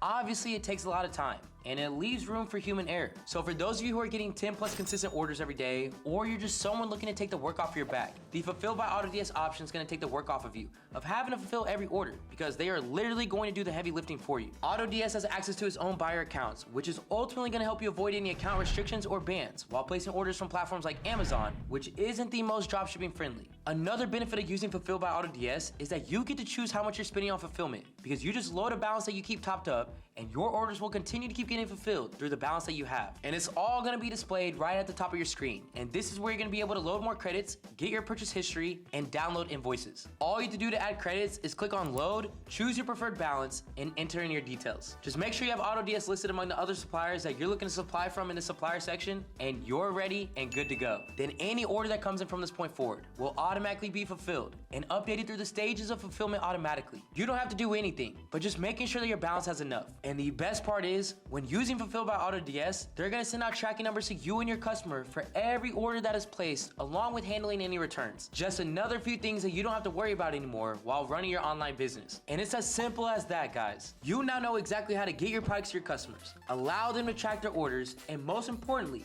keep your business running successfully. All right, guys, at this point, you literally have every key that you need to successfully start your dropshipping business. But I wanna make sure that you know that when people say that this business is a low investment startup cost, that's facts. Outside of the full ad strategy that I gave you, you can literally start advertising the products that you're selling for 100% free. And this is exactly how you're gonna do it, advertising your product. I'm showing you how to start dropshipping with no money. So the best way to do that is through organic marketing. And honestly, that's just another way of saying that you're gonna use social media like a regular content creator. But the key difference is you're gonna be doing it with the intention to bring eyes to your product. So to do that, you're gonna wanna first make TikTok and Instagram pages for your store. TikTok won't let you add a link to your store until you hit around 1,000 followers. But Instagram lets you add a link to your bio right away. So linking these accounts makes it easier for your customer to find and buy your product. Now, when it comes to posting, you wanna post 5 videos a day showing off your product. You wanna keep your captions simple with a couple keywords and 2 to 3 hashtags that match your product or trends. And remember, you cannot forget to tell people what to do, like click the link in our Instagram bio to get yours. And the sounds that you use on TikTok are a very big part of getting more eyes on your ads. TikTok's Creative Center is a great tool to finding trending sounds, hashtags, and video ideas. It even shows you what's popular in different regions, so you know what's working and how to make content that grabs attention. Start by posting your 5 videos evenly throughout the day on both platforms, like 10 a.m., 12 p.m., 2 p.m., and so on. Continue to keep doing this for like 3 days, and then check your results. And you wanna be looking for videos that get the most views, likes, and comments. Also, check where people are seeing your content. Is it on the For You page? Or is it through searches? After 3 days, switch it up and post at odd times. So now this time it's like 11 a.m., 1 p.m., 3 p.m., and do the same thing. Just post, analyze, and figure out what is working best. The entire goal here is to find the best times and content ideas for your product, while also figuring out what content brought the most visitors to your store, so you can just continue to keep doubling down on that content that's working. So once you've got the system down, from here, all you do is just stay consistent. Keep making new videos and posting during the best times. And if you stick with it, your chances of going viral go way up. And that's how you're gonna get customers to your store and buying without spending a single dime on ads. We're almost at the finish line. And by now, I've given you everything that you need to launch and scale your dropshipping business from the ground up. And truthfully, the reason that I went all in like this is because I genuinely believe in what this business can do for your life. I've seen it change the lives of people around me every single day. And truthfully, it changed mine too. So let me take you back to where it all started. It was 2019, and a construction crane had just fallen on my apartment. And in the blink of an eye, my entire life went crashing down with that crane. I was homeless with no support system in a new city. I had no friends, I had no family, and I had no one to rely on. I had $500 in my bank account, the clothes on my back, and my laptop. At this point, I had already faced failure after failure with product after product that just would not sell. Ultimately just feeling stuck and desperate to escape the situation I was in. And what I wanted, deep down, was so much more. I wanted to be a millionaire and turn generational curses that I had for myself growing up into generational wealth for my future generations. I wanted the kind of success I saw other e-commerce entrepreneurs living out. You know, like the big sales, the freedom, the travel, all of these experiences that seemed almost untouchable. But with every failed product and every setback, the weight of it all ended up pushing me closer and closer to giving up. And I remember lying on the floor of a very small church down the street after Red Cross flew in and tried to give all of us shelter and place all the people in my apartment in. At this point, I'm feeling so overwhelmed and just questioning my ability to change my life. Questioning if I really even have what it takes, or if being successful in e-commerce was just a stupid dream that I had just been chasing. And then when I rolled over and looked at all the people who had been affected by this crane too, that is when I saw something that would change my life forever. I saw moms of babies literally laying on their chests because at this moment, there was nowhere else to put them. When Red Cross came in, they only gave sleeping bags to adults. So you basically had to figure out what you had to do with your kids. And that's when I realized that there had to be a product out there for this problem. Now, obviously we were in an extreme situation, but moms are on the go with their kids all the time. And if their child needed sleep, there had to be a portable solution for moms to use. So at this point, it's like 2 o'clock in the morning. I cannot sleep, so I opened up my laptop and I just started looking for a product that would fit that need. And after some research, that's when I came across this product ad. And when I started peeping and looking in the comment section, I mean, people were going crazy over the product, asking where they could get it, tagging other people, and just ready to buy. This felt like the product that I've been waiting for. So I just decided to give it one more chance. I mean, like I said, I had $500 left to my name. So I decided right there, if I had to spend it all on this product, I was going to do that. And I told myself, if it failed, I was done and I was giving up. I was not doing dropshipping any longer. I would go out there, I would get a real job and figure out what life looked like in that position. So at this moment of make or break, I immediately got to work that night. Mind you, at this point, it's like 4 o'clock in the morning. I'm surrounded by like 200 people and I'm the only one that's up. And I'm sitting there on my laptop looking for suppliers of that product on AliExpress. And yes, I was using AliExpress because at that time, I just could not afford to invest in better quality suppliers. I was down to my last after my back-to-back failed products. So I decided to order that product to a PO box near me because I knew I could not afford to pay for professional ads. So once I got the product, I got creative. I ordered the product from Amazon and I got it the next day. And I remember walking around the church asking all these different women like, can I please use your kid for like 10 minutes so I can go ahead and record a quick creative and I'll just give you like $10. I'm sitting there trying to record an ad off my phone. So let me tell you, it was not pretty, it was not fancy, but it was real. And that's what mattered. I set up another product page for this product on the Shopify store that I already had running, and I remember launching this on a Wednesday night with my homemade ads. Not knowing how it was gonna go, but I knew that if I didn't get sales right away, I was going to run out of money very quickly. The second I clicked to publish the ads, I remember in that exact moment that it was going to determine everything going forward for me. So I put my hands up, I looked up to God and I said, from this moment forward, you take over. And I'm just gonna go to sleep and I'm gonna hope for the best. And when I woke up the next day, this was going to be the moment that my entire life changed. I roll over, I grab my phone immediately, and I look at the lock screen, and it is completely filled with Shopify order notifications. And literally throughout that entire day, I kept hearing that Shopify thing over and over again, which I was striving so much to hear when I first was failing on product after product. And then from that moment, it just continued to keep growing. And I was seeing numbers that I've never seen before. Even my first month, with only taking advantage of half of it, I was still able to make close to $92,000, which I've never done anything like this before. And then from that next month, I just kept optimizing, scaling, and making what was working continue to work for me.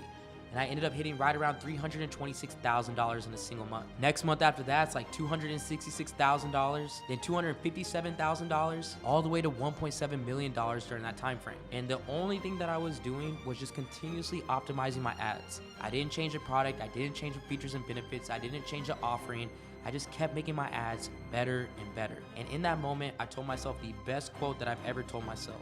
And that is, content is king and data is queen. So every single day I'm doing creative testing new creatives to figure out which one's gonna drive the best traffic. I'm testing different angles, different demographics. I'm doing everything to figure out who the ideal buyer for this product is. So over these 6 months, I only focused on 2 things the entire time: understanding who my buyer was and understanding what content appeals to them. At the end of the year, I went from $500 to my name to profiting 25% off of that $1.7 million, taking home close to $420,000. And the feeling that I had at that time was like an outer body experience. I just went from one of the worst times of my life, having nothing to my name, being homeless, and just wanting something better to myself, to changing the outcome of my life in just a matter of 6 months. When you put the trust in God, you put the trust in your skill set, and you put the trust in the affirmation that you give yourself, you could truly never fail. I really feel like this was the overnight success that everyone said couldn't happen. I scaled quickly. I made enough to have inventory in the United States. I branded the product, and this product quickly became something that was helping the mom community. It had some amazing reviews, and what's crazy is that people even started creating YouTube channels reviewing the product, launching it even further than I ever imagined. This all made me realize how far I could take this business. I could sell it, I could keep growing the brand, but most importantly to me, I could finally live the life that I've always wanted. But then, the unimaginable happened. Issues started happening with my supplier, my ad account, and the demand for the product plummeted, meaning that sales went right along with it. Again, in the blink of an eye, I went from being on this high of thinking I was finally going to touch the success that I always wanted, to trying to do damage control and stop losing money. I tasted what that success felt like.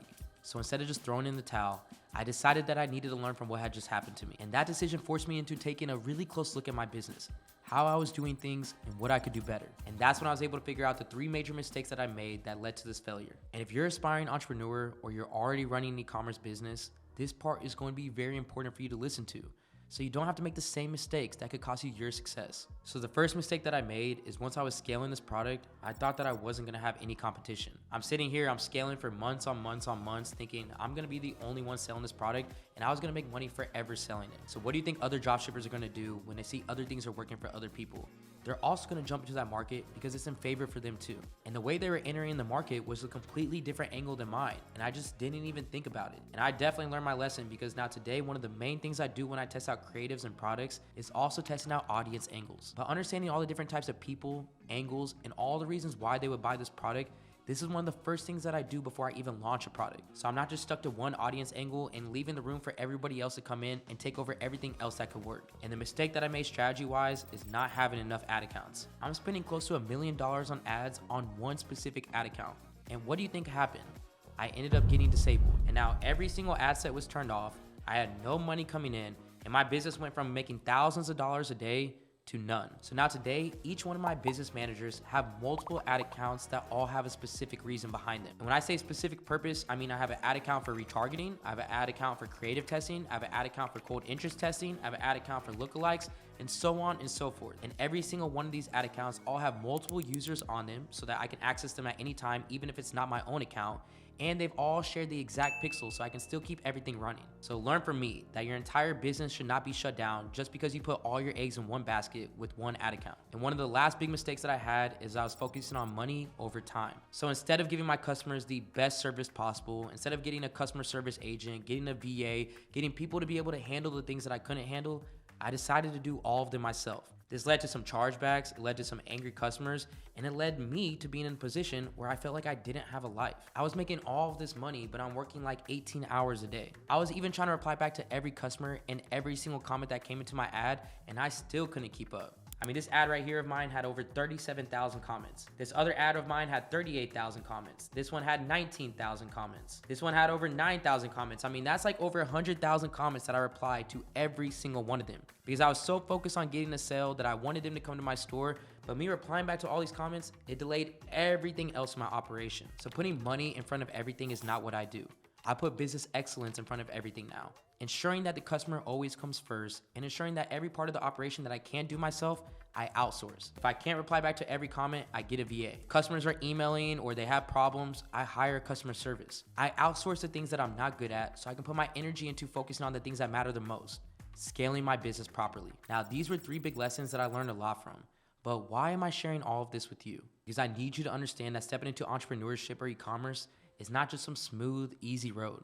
It's messy, it's unpredictable, and for most of us, it's filled with more failure than success, especially in the beginning. But here's the thing, every failure holds a lesson. And if I can help you learn from the mistakes that I've made, then you're already a step ahead. Every lesson I learned from building that first successful dropshipping store, every late night, every mistake, every single breakthrough became the foundation of something so much bigger than myself.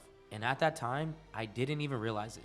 But after making that $1.7 million, I knew I couldn't stop there. I had to take what I learned and repeat the process, each time improving it and pushing it further. And over the years, as I kept growing my knowledge of selling online, I started to see the bigger picture. It wasn't just about selling products. It was about creating something that could truly make an impact. And that's when Supreme Ecom was created. What started as something so small, with just a couple of overseas employees, grew into something I never could have imagined. I went from working with a tiny remote team to hiring my first 5 in-person employees, with a single office at a WeWork space. And now, years later, I'm recording this in a building that I own, filled with a team of 45 passionate people, all dedicated to helping people just like you start and scale their own e-commerce businesses. We've impacted and reached millions through YouTube, sharing the knowledge and tools to show you that there's truly no limits to what this business model can help you achieve. This journey has truly been about creating opportunity, and not just for me, but for everyone willing to put in work to change their lives. And I'll be honest with you, without the lessons I learned from every failure and every success, I don't think any of this would have been possible. Those tough moments, the setbacks, and the wins, these were not just random events.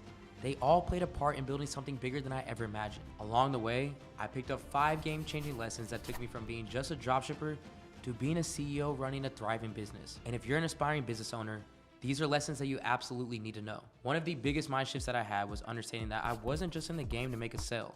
I was building something bigger than myself. When I started, it was all about finding the next winning product and scaling it as fast as possible. But to truly run a business, I had to think long term. I had to shift from focusing on just profit to focusing on value.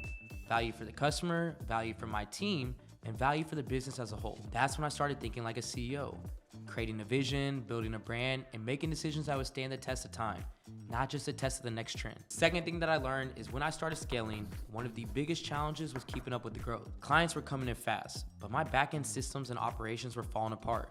There was delays in service, some frustrated customers, and my team constantly playing catch up. It hit me that I wasn't running a scalable operation. I was trying to force growth on a broken foundation. What changed everything was focusing on systems. I stopped micromanaging and I started building processes that could handle growth, no matter how fast we scale. I implemented automation, I created SOPs or standard operating procedures for everything, and I ensured that my team knew how to execute without me being involved in every decision. And that shift, creating a business that runs like a well-oiled machine, this was a key to sustainable scaling. Third thing that I learned is that building a team completely changed the way that I thought about growth. In the beginning, I thought I had to do it all myself, but I quickly realized I was being the bottleneck in my business. So I realized I had to change things. So when I started hiring and training the team from that point forward, I didn't just offload tasks. I focused on creating systems that could deliver the same level of quality every single time. That's when I understood the power of a franchise prototype.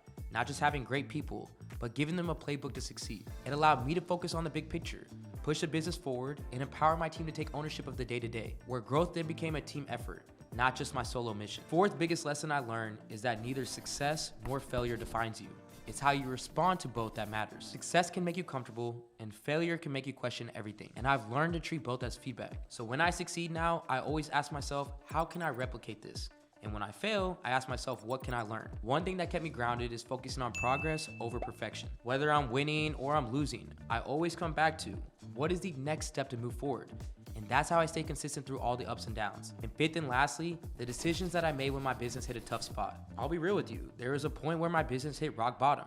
Sales were extremely down, my team was overwhelmed, and I felt like nothing was working. I realized I've been running this entire operation off of instinct instead of facts. Men lie, women lie, numbers don't. I dove into my numbers, ad performance, customer behavior, conversion rates, and I figured out exactly what was working and what wasn't. From there, I just cut the fluff, doubled down on the strategies that were backed by results, and I created a process for tracking data daily. And let me tell you, that's when everything changed for me.